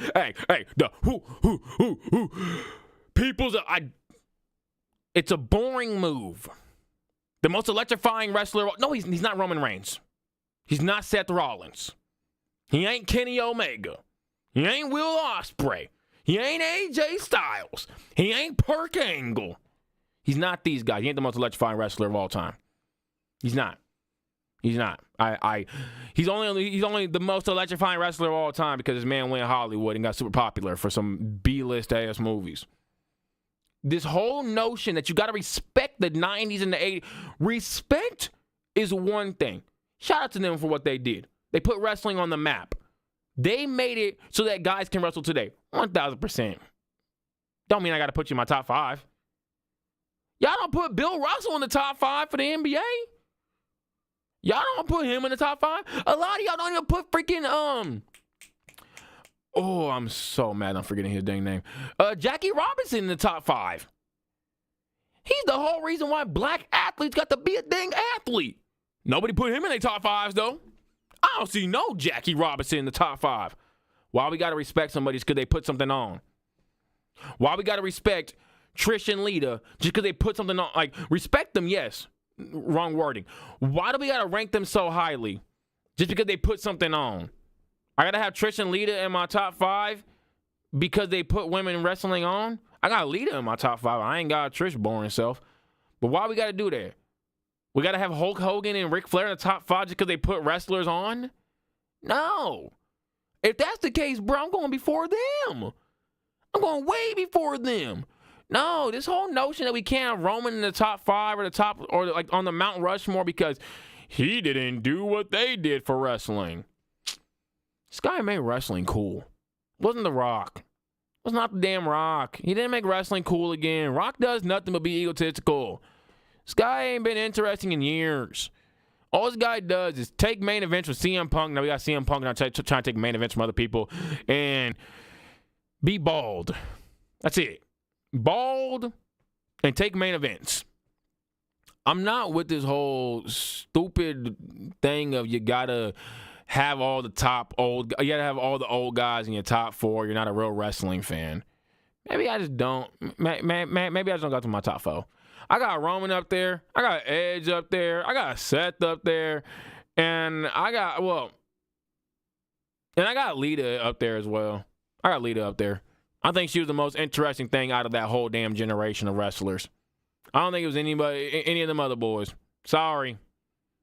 I think Lita was the most interesting wrestler during her time period. I mean, well, Jeff Hardy there too. Jeff Hardy and Lita, like the most interesting wrestlers. Shawn Michaels made wrestling cool. Shawn Michaels is someone I'll give respect to because he actually went above and beyond with his character. So he's like the only guy that I would rank in my top 10 from that era. He was cool. Actually did cool things. Was interesting. He might not have been the greatest mic worker, but he was interesting. All these other guys, they cool. They cool. I don't. I'm sorry, man. I'm not doing it. But yeah, no, this whole notion that we can't rank Roman higher than Randy because Roman's low is like the lowest of all time. His high is better than anybody's high. I'm going to be real with y'all. I don't think that there's any other high that comes close to Roman. I don't think so. Yeah, no.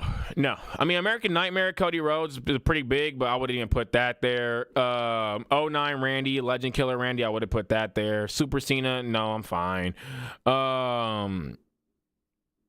Heartbreak Kid, Shawn Michaels version, nah, I'm fine. Austin 316, I'm fine. There's not any other high that comes close to Roman Reigns' high. I'm just going to be real. I'm going to be real with it. I don't think there's like, so when there's that much of a clearing, yeah, his low is really bad, but he's with the Shield. He has that as well. And the Shield are one of the most iconic factions of all time, which is what everybody says. I've heard everybody argue they're the most iconic WWE faction of all time. It's them and Evolution. So if he has that, I mean, you have Randy with Evolution, sure, fine. Then you have Roman's Tribal Chief. What does Randy have that compares to Tribal Chief Roman Reigns? Nothing. What does Cena have that compares to Tribal Chief Roman Reigns? Nothing. What does Taker have? Nothing. What does Stone Cold have? Nothing. Hulk Hogan? Nothing. I see somebody say that Hulk Hogan is ranked higher than Roman Reigns. So I know a lot of y'all just too tied to the damn 70s and 80s. Too damn tied. You know what's so funny too? That I gotta say as well. When are y'all gonna stop the cap? I don't believe a lot of y'all are going back and watching the 70s and 80s wrestling. There's no way. There's no way that a lot of y'all are going back and watching Ric Flair and Hulk Hogan and all them. Maybe you've seen little clips here and there. Like I see little Randy Savage clips here. Not Randy Savage. Randy Savage, yeah. Randy Savage goddamn. Randy Savage clips here and there. I'm thinking Randy Savage? Yeah, Randy Savage. Who am I mixing Randy? It's like another dude named Randy during that time. It's what was the name of Ethan Page's finisher before? We put you like up on your shoulders and you throw you over. What the hell is it called? That's what I'm thinking of. Yeah, nobody else's high touches Roman's. I'm sorry. And y'all are not watching that era of wrestling. Like, I don't believe that y'all are going back and y'all are watching all of it. And that's where I think a lot of people are, what's the word? Misinterpreting these wrestlers. Y'all are going back and watching probably some like, some WrestleMania, some pay-per-views, probably going back and watching, some like their biggest, some big shows and stuff like that. But y'all not watching all the episodes. I don't think a lot of y'all are watching all the episodes. Who am I thinking of then? Macho Man Randy's? Am I saying his name wrong? The Macho Man? Am I saying the Macho Man's name wrong? Hey, baby. I think I'm saying the Macho Man's name wrong. Wait. It's Macho Man Randy Savage, right? Am I saying his name wrong? Having two Randys in the same damn generation, damn near, is really confusing. Wait, it's the Macho Man Randy. Wait, am I blanking on this dude's name?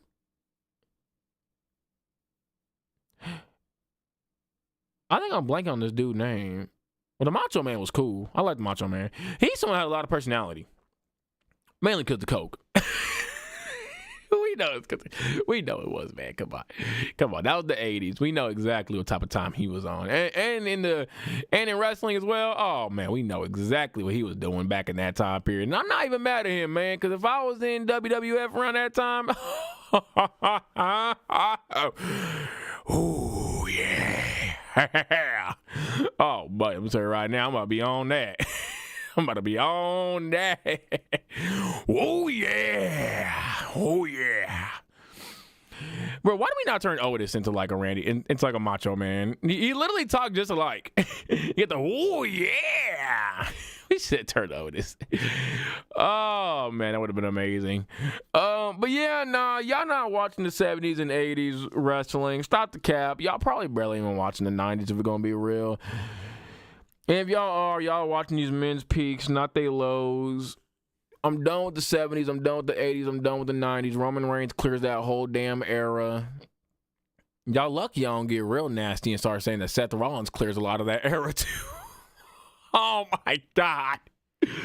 The way Seth Rollins clears a lot of y'all favorite wrestlers as well, and a lot of y'all don't want to ever admit that, nor will y'all ever admit that because y'all want to hold on to all y'all little old white man, because y'all just love them old white men that was in the 70s and 80s doing a whole lot of the same stuff. I'm going to tell you right now, Seth Rollins clears. He clears Hogan. Seth Rollins clears the hell out of Hogan. I don't care what any of y'all say. Seth Rollins' highs is better than Hogan's highs. Especially when we started finding out that Hogan wasn't even really like, the character that he portrayed to be. Well, maybe he was. Just the wrong side of things, at least. But no, Seth Rollins clears a lot of y'all favorites, too. I got Seth Rollins over Triple H. I got Seth Rollins over HBK. I'm going to be real. I'm just going to be real on that one. I got Seth Rollins over Taker. I got Seth Rollins over Stone Cold. I got Seth Rollins over Rock as well. A lot of these guys, man. Edge, I think Edge clears a lot of them too. Nah, he don't clear all of them, but he clears a good amount of them too, though. But I don't know, man. I think Roman and Seth are just like two of the best all time. I think they're on that Mount Rushmore as well. Do I think Seth clears Randy? I don't think he clears by any means. I don't think either one of them clear each other. I don't think Seth has bro just acts like a wrestling fan. There we go right there. Because you don't respect the old heads. Now you're not a wrestling fan. Seth versus Shawn Michaels would eat. That would be one of the greatest matches of all time. But I got Seth over Shawn though. I'm sorry. Seth and Randy's a weird one to me because I feel like Seth, where he takes the cake over Randy is Seth has a consistent career. Like, Seth has a consistent career. Like, Seth's career, he's always top 5. I don't think there's many guys that are over him, like, within, like, his time frame. From when he Shield to when he broke up with the Shield, so he's in the Authority. Then you had Beast, you had Kingslayer, Beast Slayer, you had Monday Night Messiah, and then you had just Seth Rollins, or Seth freaking Rollins. I think he's always at least within that top 5. Randy, there's like I said, 2010 to 2019 Randy is a very weak version of Randy. I'm going to be real with you. Especially if we start talking about 2020. Like, if we bring up 2021 as well, which I hate to bring up for a lot of Randy Orton fans, because 2021 and 2024 was just years. You had RK Bro there. I mean, that's pretty cool. But Seth clears a lot of Randy's, like Seth's bad years, Monday Night Messiah, because Raw was just so awful during that time. Even then, Seth takes it. I just think Seth doesn't have anything like 2009 or 2020 Randy Orton. 2009, no. 2020 is a bit more tamer Randy. I think early 2020, Randy takes that. Late 2020, like the second half of 2020, though, no. No, I think Seth has anything. A lot of Seth's career is better than that. I don't know. I just think like Seth and Randy's probably a good one, but I think you probably would go Randy over Seth. Just like that 09 Randy is just, it's too elite. It's too damn elite for Seth. Stone Cold, I got Seth over Stone Cold. I'm gonna be real. I got Seth over Stone Cold. I just don't care. Roman Reigns clears that whole list. Roman Reigns clears that whole list by like a large margin too. Hunter on TikTok says 1 Shawn Michaels, 2 Undertaker, 3 Randy Orton, 4 John Cena, 5 Triple H. Yeah, Roman Reigns clears that whole list. Tribal Chief just clears it. And I don't want people to hear me say that and think, oh, you're discounting everything else. I just went on a whole 30-minute tangent about everything else. Roman clears every one of them. They don't have anything as good as Tribal Chief. Not any one of them does. I'm going to be real with y'all. None of them do. Not any one of them boys on that list have anything as good as a Tribal Chief. And don't tell me Roman Reigns was barely active. Roman Reigns was barely active his last year. 2020, 2021, 2022, and 2023, Roman was very active. He was there almost every Friday night SmackDown. 2023 is when he stopped being. Roman Reigns clears Authority, DX, and Evolution. Roman Reigns Tribal Chief clears. They don't. Those do. Evolution does not clear Tribal Chief. Bloodline is better than Evolution. But y'all don't want to have that debate. Authority, Triple H was ass. That was ass. Hell no. That was his worst version, in my opinion.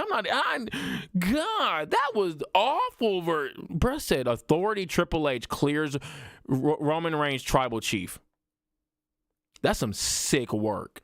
And DX does not clear. I'm sorry, them boys going around do some kitty ass stuff with the fuck it. Bruh, that does not clear Tribal Chief. Bruh said Tribal Chief is boring. Alright. Stone Cold is Mr. Royal Rumble in my opinion. I mean, you can give him that. Isn't Cody up there too though now? And you got 2 other guys up there too. I think Hogan and Shawn Michaels. Aren't they kind of all Mr. Royal Rumble? Yeah, they kind of are. Yeah, no, Tribal Chief clears the hell out of Triple H. Triple H is awful as a wrestler. Let's just start there. Boring wrestler.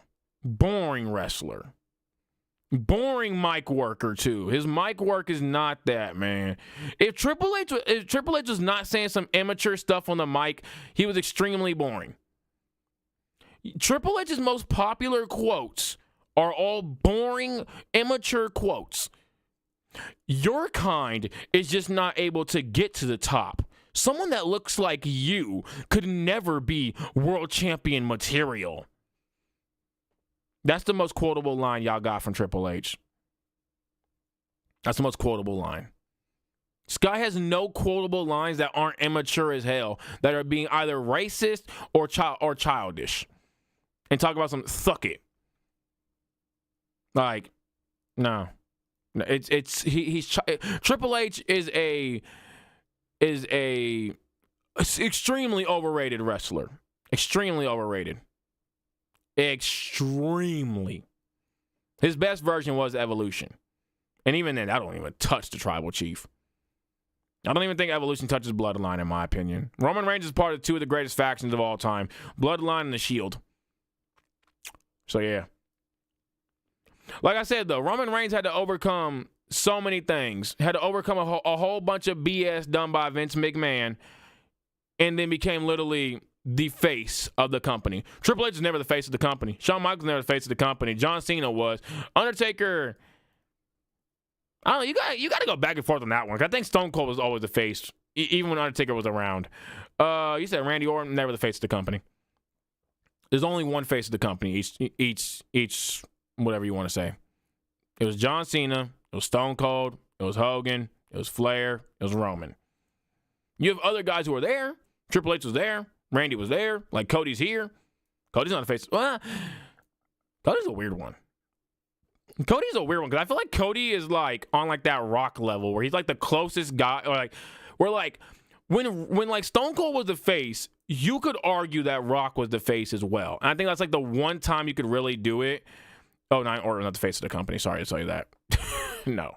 No. Sorry to tell you that. You can think that, but no. But Cody's is like a Rock-like guy where it's like maybe he's the face. He's like, it's like 1-1A. But that was like probably the only time where it was ever 1-1A. Most people would agree that John Cena was the face of his era. Roman and probably Cody are the faces of their era. But more so Roman. Stone Cold and Rock, the faces of their era, but more so Stone Cold. Hogan, sadly, and Ric Flair. Yeah, there's nobody you can really argue for the, like, Randy Orton, you can make arguments that he wasn't even number 2. You can't lie. Bruh said you can't lie forever. A lot of y'all just need help. Like, see, this is why I don't get into debates. It's why I never got into, like, anime debates either. A lot of y'all just will, one, you speak like children and just be like, Cap, you're lying. Buddy. These are just like things that you can go around the internet and look up. You can ask most wrestling fans. They will tell you that Randy Orton was never the face of a company. It was never the face of the company. No. Bruh said clout chaser. See, this is why I don't argue with kids. Hunter, you're just like the guy who has the same name as you in WWE. Both childish. That's why TikTok, when this app gets banned, a lot of y'all ain't going to have a voice anymore. A lot of y'all will not have a voice because a lot of folk on YouTube do not pay attention to stuff like this. They just block and go on about their day. Y'all better hope TikTok don't get banned. Because I don't be blocking people. I like going back and forth with people sometimes. Sometimes it's funny, but most of the time I don't ever get into like debates with people because it's like if you can't actually have an intellectual debate with me, I'm not gonna debate with you. I'm not gonna do it with you. I'll give you a little bit of a second. Like, I was willing to hear this Hunter person out. You can't listen to someone who just can't actually debate, though. And I'm not even trying to sound like a narcissist or anything like that. But if you cannot form sentences and go back and forth with me, I'm not going to do it. I'm not going to do it. I'm not going to waste your time. I've been in enough debates early on in my TikTok career with anime fans just to realize that anime fans, wrestling fans, and sports fans, all the same, especially on TikTok. They are not going to want to go back and forth with you. I mean, like, well, they're going to go back and forth with you, but they're going to be like 1-2 wording it. Buddy, I'm not going to do this with you. Come over to YouTube. You can drop a whole paragraph. I'll read the whole damn paragraph. Please explain how Tribal Chief Roman Reigns passed Triple H in the early 2000s. Because Triple H was never the face of the company in the early 2000s. It was Stone Cold. Roman Reigns was the face of the company. Roman Reigns was the face. Roman Reigns carried it during COVID time. That's exactly how. The ratings were better when Roman Reigns was on top. Like the ratings. I'm not talking about the viewers. I'm talking about the stars the show would get. The stars the show would get when Roman Reigns was up top were better than any other era. By a large margin. And mind you, this is where people are going to, some people don't really want to use their brains. The more viewers you had, which, during Roman's time definitely had a lot more viewers, the more likely you are to actually get less stars going your way. Millions of people? Oh, yeah, you're more likely to get less than 4 stars. SmackDown was getting consistently 4 stars. And here's the reason why. Roman Reigns made the Universal title the most important thing in wrestling. The Universal title. Some brand new title. Well, I guess not brand new, but like newish title that had no significant value up until this point. Nobody made it significant. Not Finn, not Seth, not Brock, not Seth. Nobody made it significant. Roman Reigns did that. Not even Bray or Braun did that. Or Goldberg. Roman did that. In the same era where Randy Orton held that belt, Drew McIntyre held that belt, Brock Lesnar where in the same era where the guys holding the WWE Championship were Drew McIntyre, Bobby Lashley with the Hurt Business, Brock Lesnar, and Randy Orton. That same era, the WWE Universal Championship was more popular and more believed to be the top belt. Ain't nobody else ever did that. Nobody else ever made any other belt more important than the WWE Championship. Besides like maybe like the Intercontinental Championship early on, but that's like in the damn 70s. No other belt. I mean, no other time period. And has someone done it consistently for 4 years? No. They had to make him a Heyman guy, though, same as they did with Lesnar to keep him relevant. Roman Reigns was speaking more often than not. So what did Heyman really do for him? Other than just teach him. What else did he do? Roman Reigns was speaking more often than not. It's very similar to CM Punk. CM Punk with, like, Roman Reigns with Paul Heyman is like CM Punk with Paul Heyman. He was just there. He was just like, I mean, he was there to help for sure. You know, he helped out with some of the feuds and stuff like that when Roman Reigns couldn't show up because of health issues. Yeah. Also, didn't Triple H, correct me if I'm wrong, didn't this man have Evolution around him multiple times? And the Authority around him? Okay. Didn't he have Ric Flair around him? Okay. Okay. I rest my case. Also, Roman Reigns never had to be immature in his words to kill somebody on the mic. Triple H had to be immature to ever kill somebody on the mic. Triple H would never go bar for bar with Booker T on a mic if he wasn't being racist as hell. Triple H could not cut a 10-minute promo because for 9 minutes he's going to be being immature. And the other 1 minute, he's going to be mid. Roman Reigns is never. That's called bullshit. That's called bullshit. Roman Reigns cooked Cody Rhodes on the mic, cooked John Cena on the mic, cooked Seth Rollins on the mic, some of the top guys on the mic, cooked LA Knight on the mic. Like, let's stop this. Let's stop this. And before you say he ain't cooked John Cena on the mic, he cooked John Cena on the mic. But that's not the time you had. You can't find a 10-minute promo of Roman ever. Roman Reigns cooked some of the top mic workers on the mic. Cena shut him up multiple times. You mean early Roman? Before Tribal Chief? Okay, got it. Okay, got it. Again, y'all can only bring up Roman's lows. Yeah, Roman's lows fucking suck.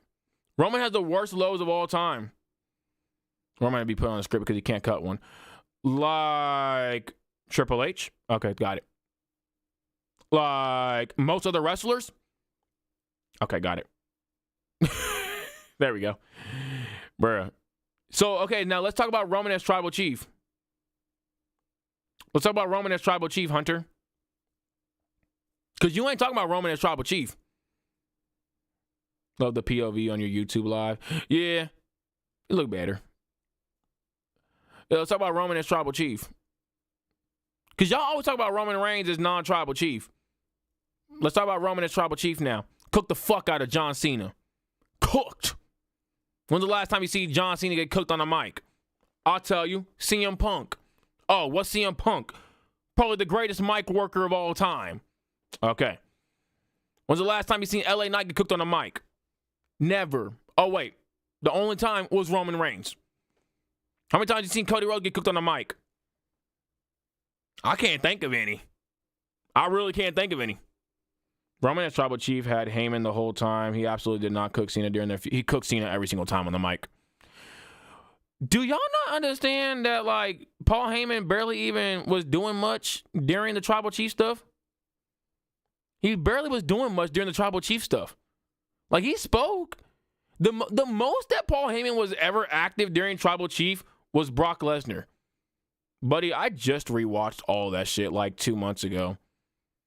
Yeah. You can try again, though. You can try again, though, buddy. Nice try. Roman Reigns literally spoke the most. The only time Paul Heyman ever spoke a lot was when introducing Roman or when talking to the GMs. Or the times where Roman just could not be there because of his illness. His illness. When Roman was there, cooked. Let's just go in order of everybody cooked. Cooked Jey Uso on the mic. Cooked Kevin Owens on the mic. Kevin Owens is one of the best mic workers, too. cooked his ass on the mic every damn time. And that was early. That was 2020 Roman. That's 2020 Roman. Who did he feud with going into 2021?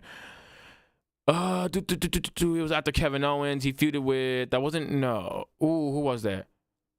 Going into early 2021. Who was that he feuded with? Oh,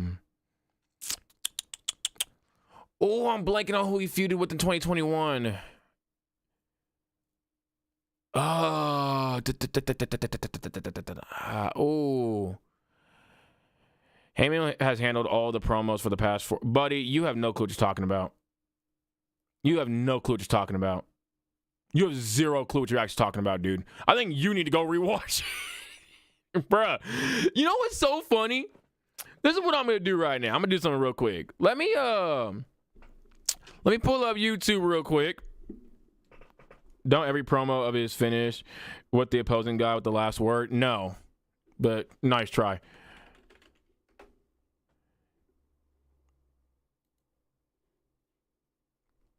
Let me just pull this up real quick. Roman Reigns.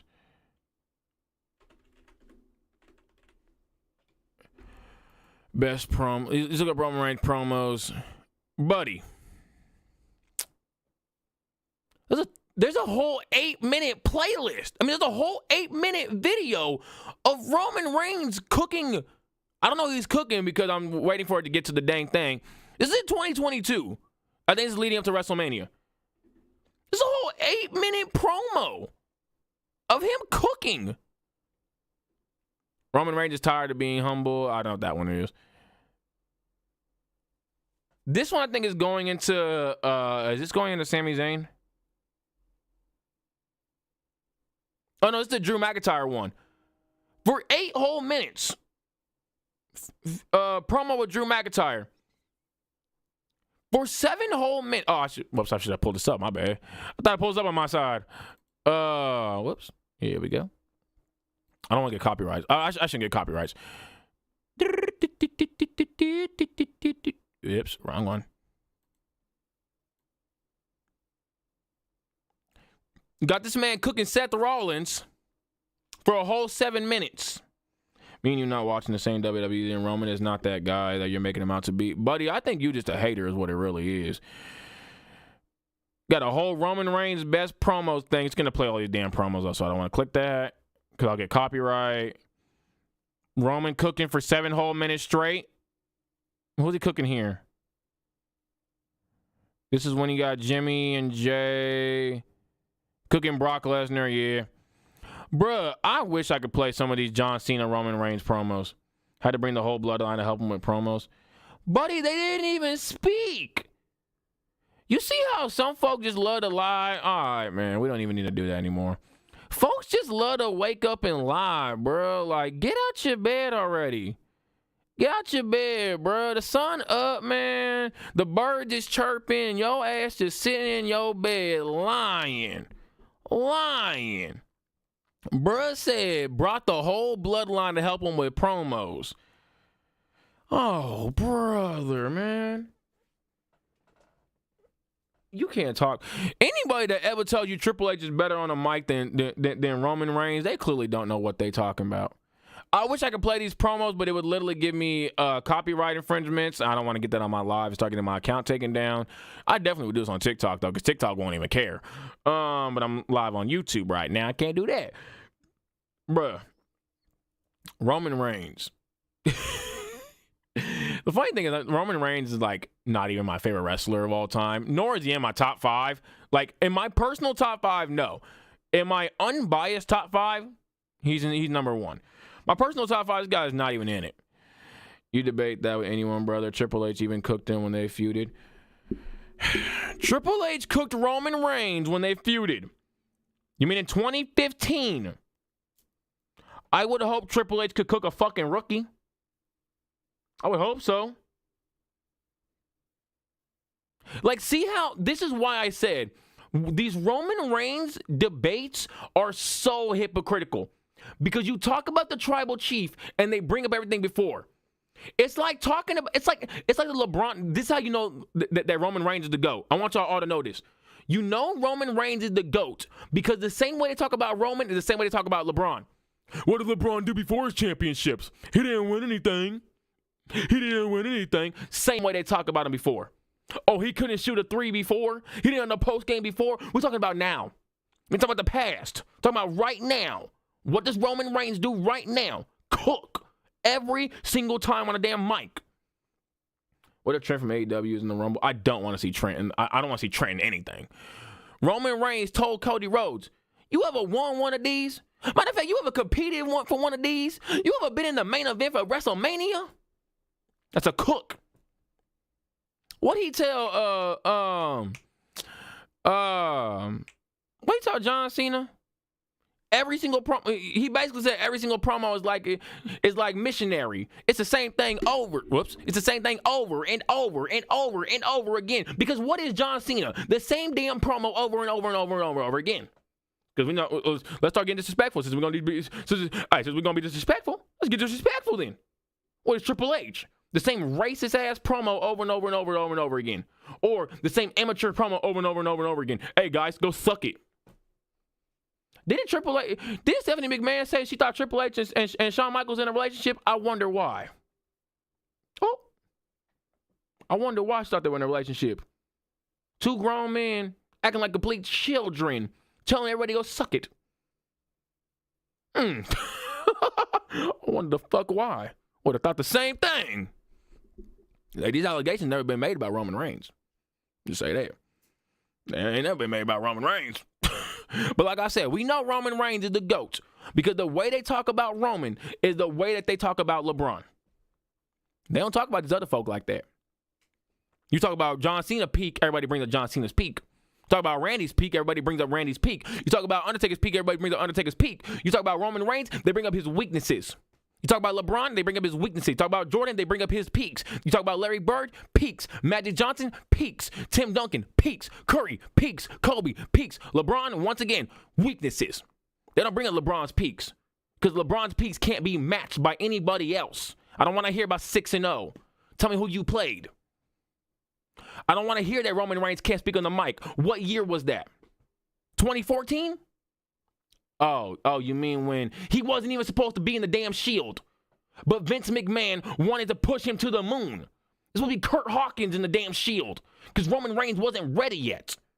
He got thrown into a position that he wasn't even ready to be in. Isn't that why the Attitude Era is the top tier? Stop it. Stop it. The Attitude Era is top tier because y'all folks like immaturity and bullshittery. And y'all like blood and guts in y'all matches, but don't like AEW. It's fucking stupid. No. The way y'all talk about Roman Reigns is y'all always say, well, how was he early on? Like I was just saying, he wasn't supposed to be in the Shield because he wasn't ready yet. What happened? Vince McMahon threw him into the fire. Did absolutely amazing, by the way. Did absolutely amazing. But he wasn't supposed to be in the Shield. Supposed to be Kurt Hawkins. CM Punk says this. Seth Rollins says this. He was never supposed to go face. Roman Reigns said he did not want to be a face because he knew that he was not ready to be a face type of character. Not a face of the company, face type of character. He knew that he was not going to be able to do it. He said he knew that he did not have it in him to do that, but he was going to try anyways. John Cena was never forced to say suffering succotash. That was Vince McMahon. Because Vince McMahon, like Triple H, is a fucking child. Hey, go out there and say suffering succotash. Really? They fucked up so badly with Roman Reigns. And it's still the sickest thing to this day, and I cannot believe WWE did this. And I hope Triple H gets... I hope every single person that allowed this gets slapped in the face. They try to use Roman Reigns' sickness to get him over. They try to use Roman Reigns' sickness to get him over. His legitimate sickness that kills people. They try to use it to get him over. Triple H has fixed the company. Triple H ain't fixed the fucking company. He ain't fixed the company. The women's division sucks. The tag division sucks. He ain't fixed the company. Women's wrestlers don't get to main event a damn thing. They don't get to main event PLEs or shows. It's a Bloodline main event every single dang week. He ain't fixed anything. Women get one match, 2 matches a show tops. In 2-hour shows, women get 1 match a dang show, 1 promo a dang show. The company not fixed. Half the dang stories is dragging on forever. Half of them don't even have an actual angle to go to. We've been doing this Jade storyline for how long now? Who attacked Jade? You know what? I did it. I attacked Jade. I ain't like the hair she was rocking that day, so I went and attacked her because I said it looked ugly. And she got mad at me and called me a bitch, so I pushed her off the dang roof. I attacked Jade. Didn't Damian Priest and Finn Balor go on for 8 weeks too long? Same promo back to back to back to back to back to back to back to back to back to back to back. Didn't you fumble Rhea and Liv? You made Rhea fans not even like the damn feud. You made Rhea fans turn on Rhea because they said she's booked too damn strong. You had Roman Reigns fans, and Roman Reigns, we know how that man being booked. That man being booked like an absolute monster. Saying, why the hell is he being booked this way? You had Cody Rhodes dethrone Roman Reigns and did nothing with him because you're preparing for a Cody Rock match? So we couldn't get Cody versus Randy at any point? Oh, we got to wait till the end of the damn thing, which we might not even get it now because we're going to get Cody versus CM Punk most likely at WrestleMania. You messed up Gunther as World Heavyweight Champion. What has he done?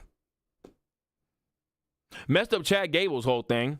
American Made could have been cool. Drop that. What'd you do with Wyatt Six? Absolutely nothing. Just slapped Bray right in the face. Slapped him right in the face. Fumbled a storyline that was easy. So easy to not fumble. I said when this thing comes out, I said if Triple H fumbles this dang easy storyline, we going to have some uncomfortable conversations about Triple H. The man can't book to save his life. He cannot. He cannot. He get lucky. Every once in a while, he'll get a good one. CM Punk and Drew, pretty dang good. The matches fucking sucked. The first 2 at least. Seth Rollins in the match. Why? Okay, special guest referee. What'd he do? Hey, guys. No. Guys. You can't hit each other with a chair. Even though, well, CM Punk, I want you to get hit with a chair. And Drew, I want you to get hit with a chair. But no, Drew. You have to be honorable, Drew. You have to beat CM Punk honorably. You can't beat him like that with a chair. Why would Seth Rollins ever say that? Why would Seth Rollins ever care about Drew McIntyre or CM Punk's well-being? When he literally said, I'll let you guys go out there and kill each other. Triple H, he's the only reason he ever became champion. This is how I know that Hunter never watched WWE before 2022. Triple H is the reason why Roman Reigns became champion? When did Triple H take over, Hunter? When did Triple H take over the company? Go ahead and tell us, Hunter.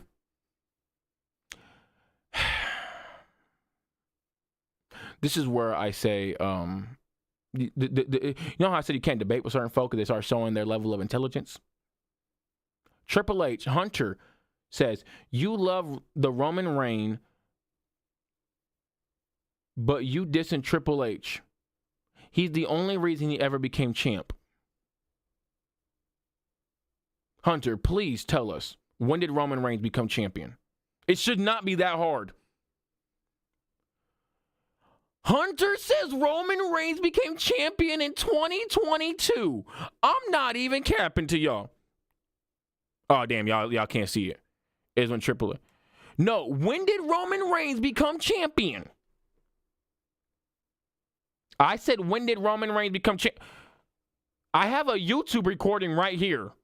When did Roman Reigns become champion? That is what I said. Triple H is not the reason Roman Reigns became the damn champion. He became champion in 2020 at Backlash. Not Backlash, Payback, after getting it from Bray Wyatt and Braun Strowman. I never asked that. You were asleep in 2020. The reason why Roman became champion was because of Vince McMahon. You think Roman Reigns was going to be dropped by Triple H after this guy was bringing in millions of viewers? No. Who was he going to be dropped for? Logan Paul? Damn sure we're going to use LA Knight. Drew McIntyre? Hell no. Buddy, I didn't ask you when did Triple H take over. I said when did... Okay, you know what? I did ask you when did Triple H take over. Okay, Hunter.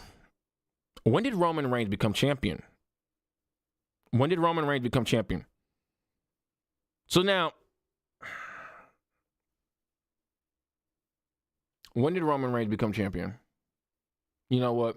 Yeah, I'll admit that one. I did say that. When did Roman Reigns become champion? I did ask both questions, though, by the way. You could have answered both of them. When did Roman Reigns become champion? Because if Triple H took over in 2022 and Roman was champion in 2020, who the fuck made Roman Reigns champion? Oh, it's the other guy, the weirdo. And I ain't saying the weirdo is a good man at all or a good booker. I think he's just as bad of a booker. He got lucky with Roman Reigns. Went from eating damn dog food to being the face of the damn company. Saying that Triple H is the reason why Roman Reigns became champion is the dumbest thing in the world.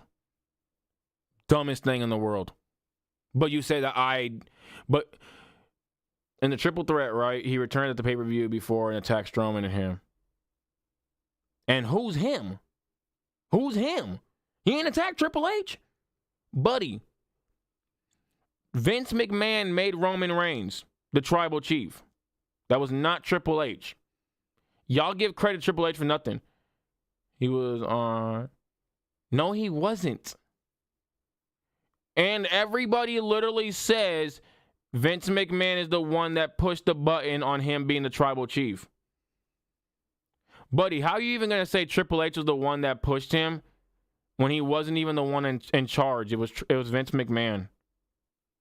Vince McMahon didn't step down from that position that Triple H is holding now until 2022. End of 2022, mind you, not beginning of 2022. It's the end of 2022. Because he stepped down at first in July, before SummerSlam. Came back 5 months later, and then stepped down, actually beginning of 2023. He stepped down the beginning of 2023. They literally had to make Roman beat Undertaker for the second time at Mania to make him relevant. Buddy, what are you talking about? Like, seriously, what are you talking about at this point? This is why I said TikTok, when TikTok gets banned, a lot of y'all are going to be blocked for making opinions like these, or making comments like these. Roman has been a Vince guy and follow wrestling storylines carefully. He's been overpushed for so long and it's wild. Buddy, what are you talking about? See, this is what TikTokers do, y'all. Not all of them, because some of them still got some intelligence. But a lot of them, they just say stuff like this. When they lose one debate, they go on to another debate. Now he's been pushed forever. I already said that. That's okay. John Cena was pushed forever. Randy Orton was pushed forever. Seth Rollins was pushed forever. The fuck that got to do anything? If you're going to be a top guy, yeah, you're going to get pushed forever. Like, you're going to be pushed for... Stone Cold was pushed forever. The Rock was pushed forever. Undertaker was pushed forever. Undertaker was like 21-0 at WrestleMania. He beat CM Punk for no reason. CM Punk should have beat Undertaker. So did Roman Reigns.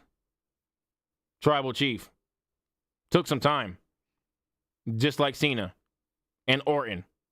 And Undertaker. And Stone Cold. And The Rock. And Ric Flair. And Hulk Hogan. And every single one of them. Roman Reigns is finally over. You mean 5 years into it? Okay. This is why I say TikTokers. Roman Reigns came in 2014. 2014 to 2015, Shield. 2015 to 2019, fall off.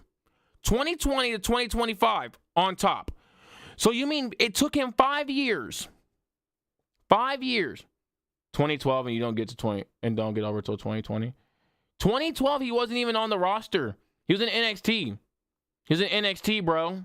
He came in NXT, bro. You want to know how I know? I just watched Seth Rollins literally in NXT 2012. Seth Rollins and Roman Reigns came at the exact same time, which was 2014. This is where I say you can't debate everybody, man. Shield, look it. The Shield have 2 debuts. One in 2012 when they came in with CM Punk, and then when they officially came in a lot later on. Because they were in NXT.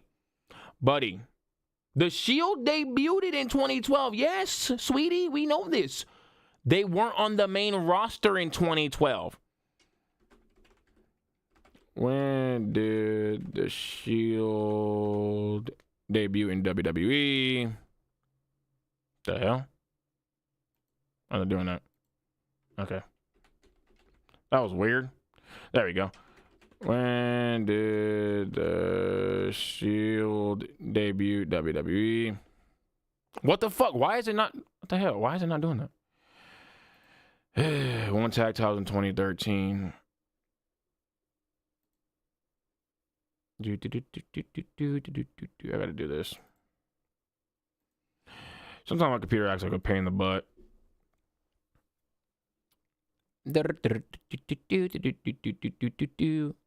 Buddy, I am literally trying to fix my damn computer. It's acting like a butt right now. Come on. Because I know they appeared in 2012 because they attacked Ryback. That wasn't their official appearance, though, because Seth Rollins was still in NXT. Seth Rollins was in NXT in 2012. Okay, first of all, let's go to YouTube real quick. Because NXT just uploaded their damn page. Let me switch over to my other account. Oh, wait, no, I'm on this account. Let's see. Subscriptions. NXT. Don't give me the damn match. Good. Okay, when is this? Seth Rollins. This is... Okay. I thought it said Gabe Kidd. I was like, WWE had Gabe Kidd. They didn't debut until November. So Seth Rollins was the NXT champion way past November, buddy. This is why I say.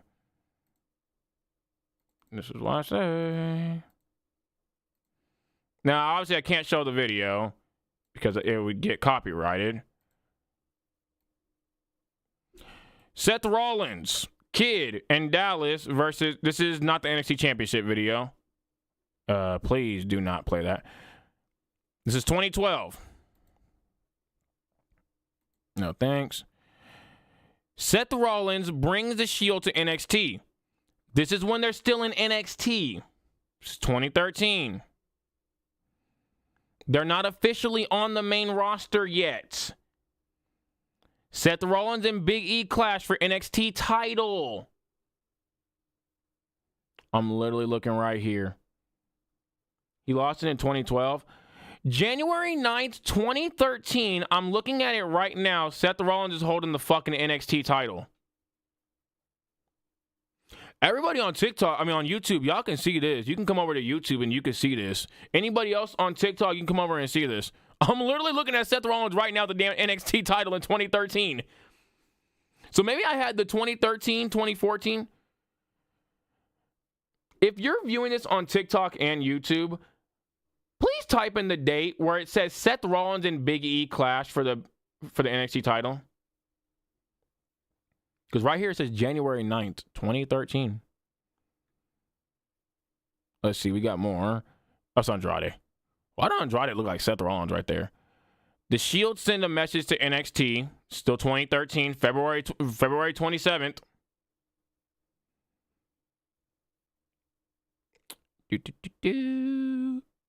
Not Shinsuke Nakamura. I forgot he had the NXT title. I always forget Shinsuke won the damn title. Just feel like they never pushed him. Yeah, no. Seth Rollins and Jimmy Uso. What the hell? That's weird. I forgot about that match. That's so weird. Who the hell is this against? Yeah, you can go look on YouTube, buddy. Seth Rollins takes on some dude.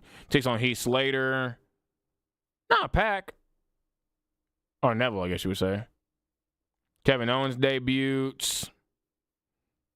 Roman Reigns makes his NXT debut in October 31st, 2012. Buddy, I have the YouTube page right here that's showing everything. That's showing me everything. Bray Wyatt unleashes Luke Harper. Yeah, I got everything right here. Team Hell No defend title in NXT. Yeah, I got all of it right here.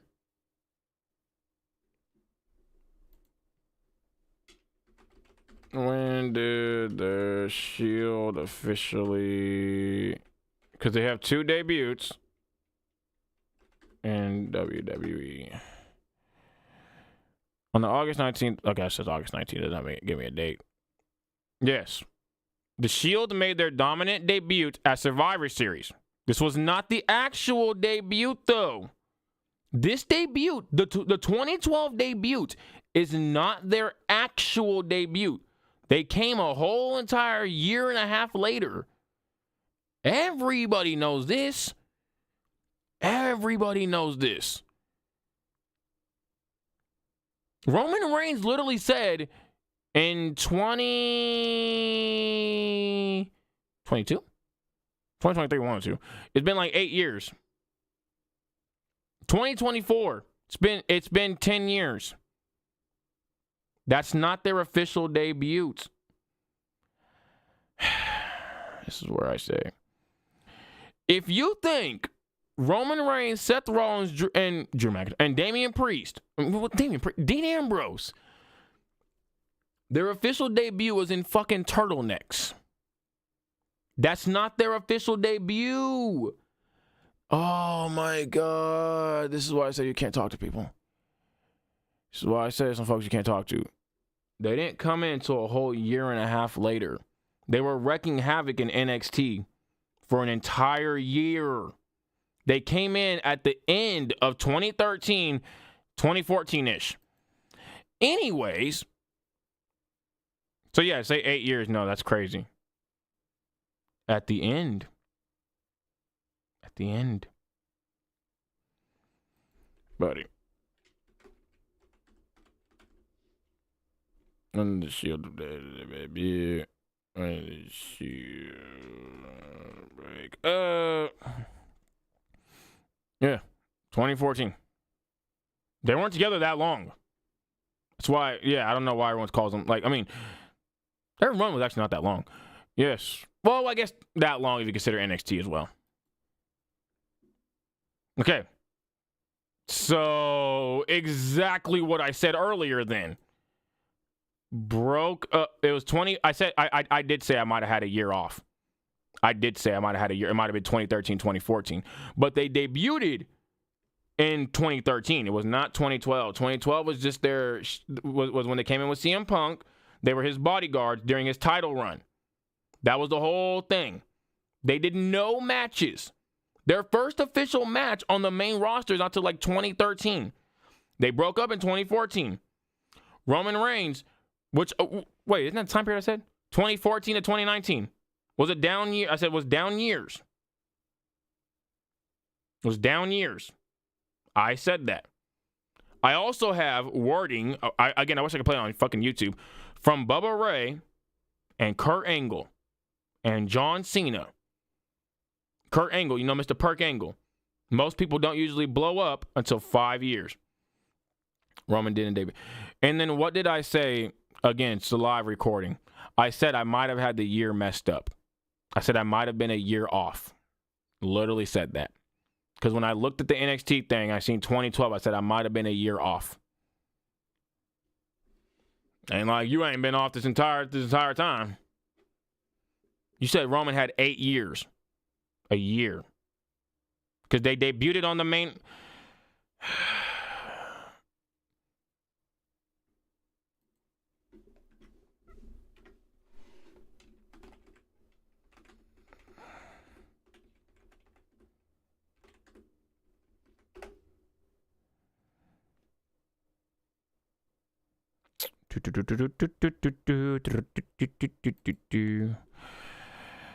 Oh, WWE, I'm not watching this whole long ass video. Okay, it's a fucking commercial too. Damn it. Never mind, I'm not doing that. Oh,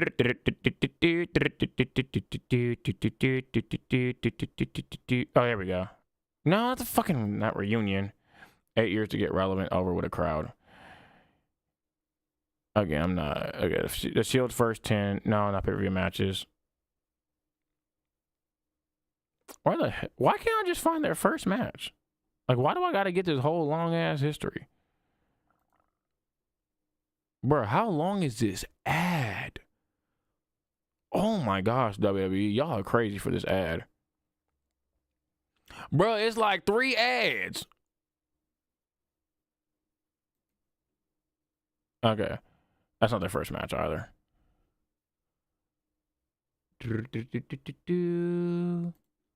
Bro, why can't I just get their fucking first match? Oh, I'm on Bing, that's why. Bing sucks.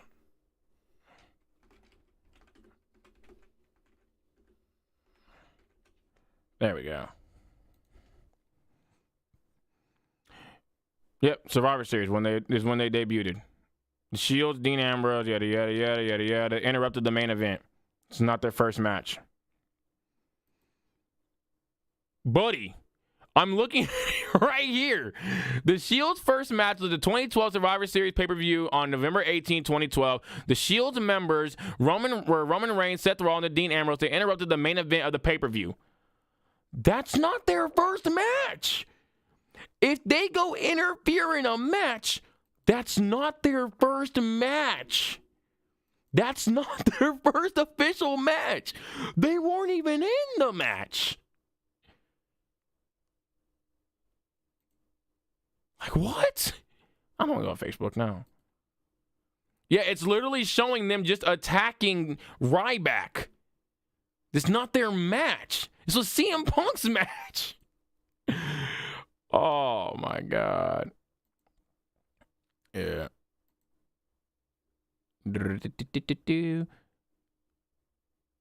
Yeah, May 2013, they all won gold. The Shield at various points turned as hired guns for CM Punk and the Authority, while later going on to face former employers in separate feuds. They wrestled in the main event, numerous Raws and SmackDown, yada yada. Debut, yep. Active years, 2014 and 2012.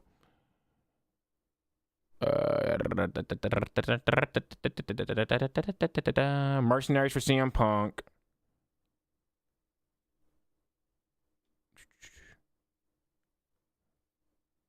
Didn't even have an official match until this is all NXT stuff.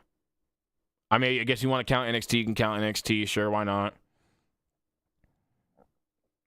January 7th of 2013, they aided CM Punk in attacking Ryback. Yeah. The Shield attacked The Rock on January 21st. 4 days later, Punk denied an alliance with the Shield before calling them out and informing them that he did not want them to interfere in his upcoming title match. However, during Punk's title match at the Royal Rumble on January 27th, during the blackout, The Rock was attacked by the Shield in the darkness, and when the lights came back on, he had been put through an announce table, leading to Punk pinning The Rock, retaining the championship. The match, however, was immediately restarted by Mr. McMahon, with The Rock winning the WWE Championship. The following night on Raw, it was revealed, yada yada, by McMahon that Punk's manager Paul Heyman had been paying the Shield and Brad Maddox to work for him all along.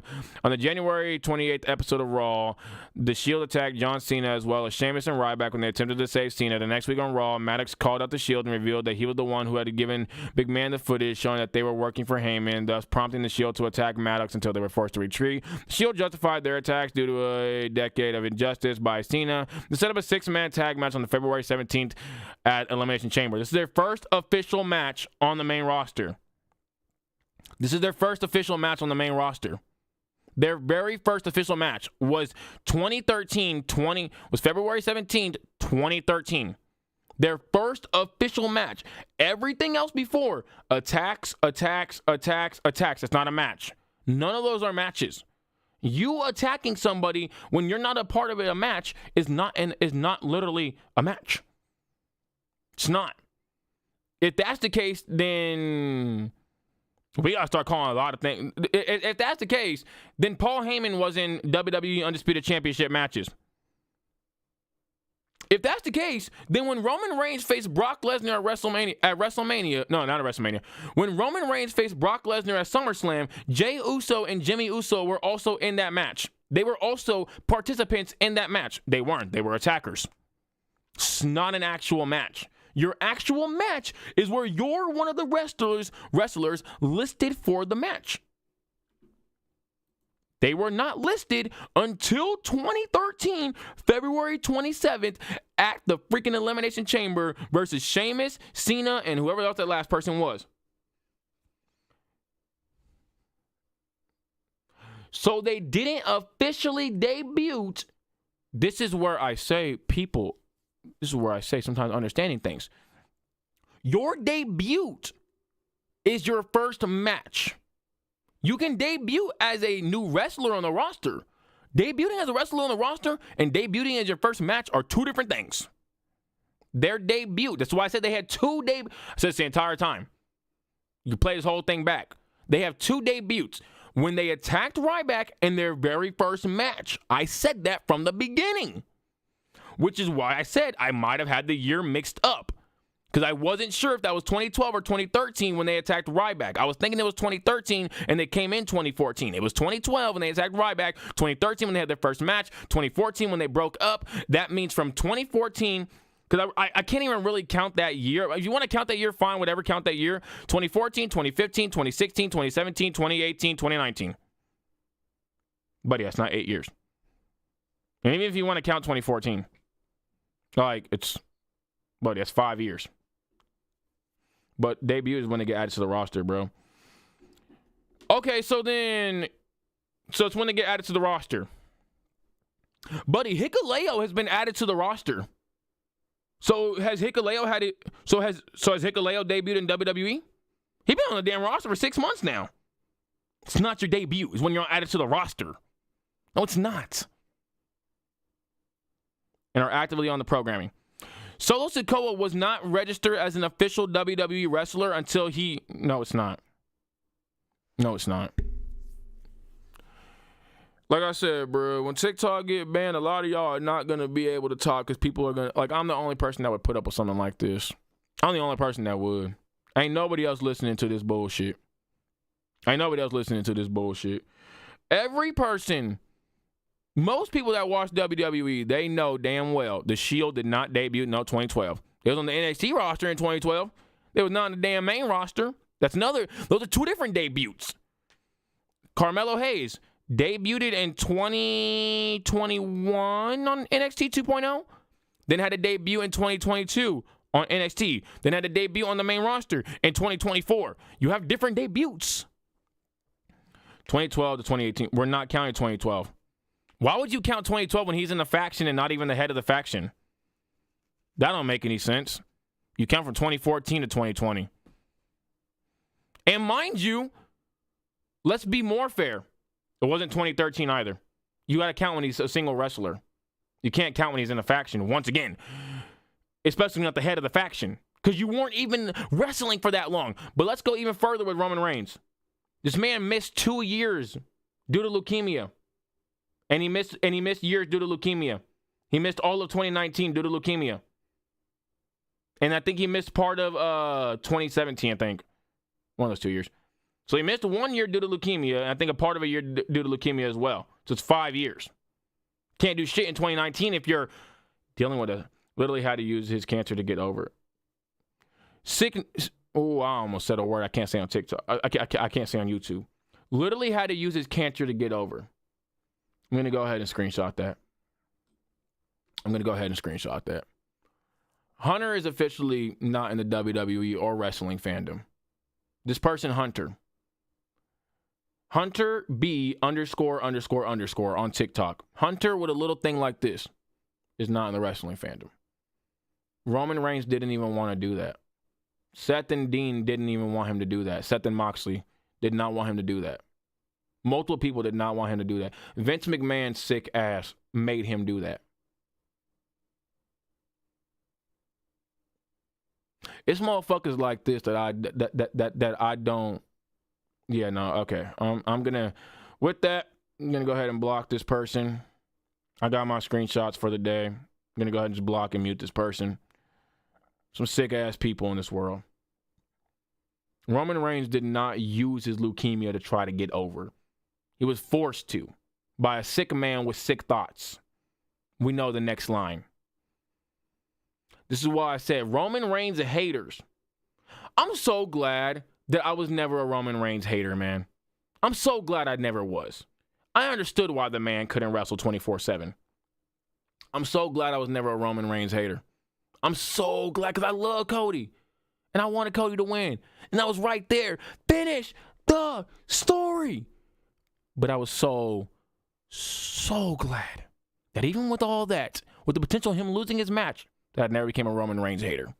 Because people like that are sick. People like that are sick. I had the wrong years. Totally can admit that. I totally can admit that. I meant to say 2012. I meant to say 20. I should have said 2012, 2013. I mean, 2013, 2014, not 2014, 2015.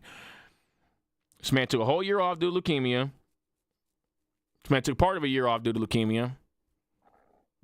Was pushed into a position they shouldn't have been pushed into. And now he's the most over superstar on the damn ever. I know it's going to turn into like a whole hour and a half session of me basically glazing Roman, not an hour and a half, about like an hour, of me glazing Roman Reigns. But sometimes, man, you really got to just, you got to give folks their flowers, man. You got to give folks their flowers because sometimes folks just do not get their flowers. Sometimes they don't. I'm not with the whole thing of giving folks their flowers when they did. Like, Roman ain't going to get these flowers when he did. He probably never going to come across this video. But still deserves his flowers regardless, man. Because what he did with cancer, no, you got to give this man his props. Even without cancer, like just what this man did after all the BS he went through with WWE. Got to give the man his props. But all right, it's been about a little too long. Let's go ahead and hop off here. Hunter B is officially never part of the WWE fandom. Never part of the WWE fandom. We're not going to include this person at all. We don't know who this person is.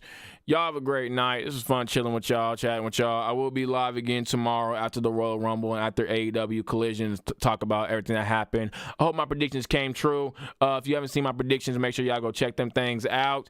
Y'all have a great one, though, y'all. Peace. Bye. Stay safe and don't be a Hunter B.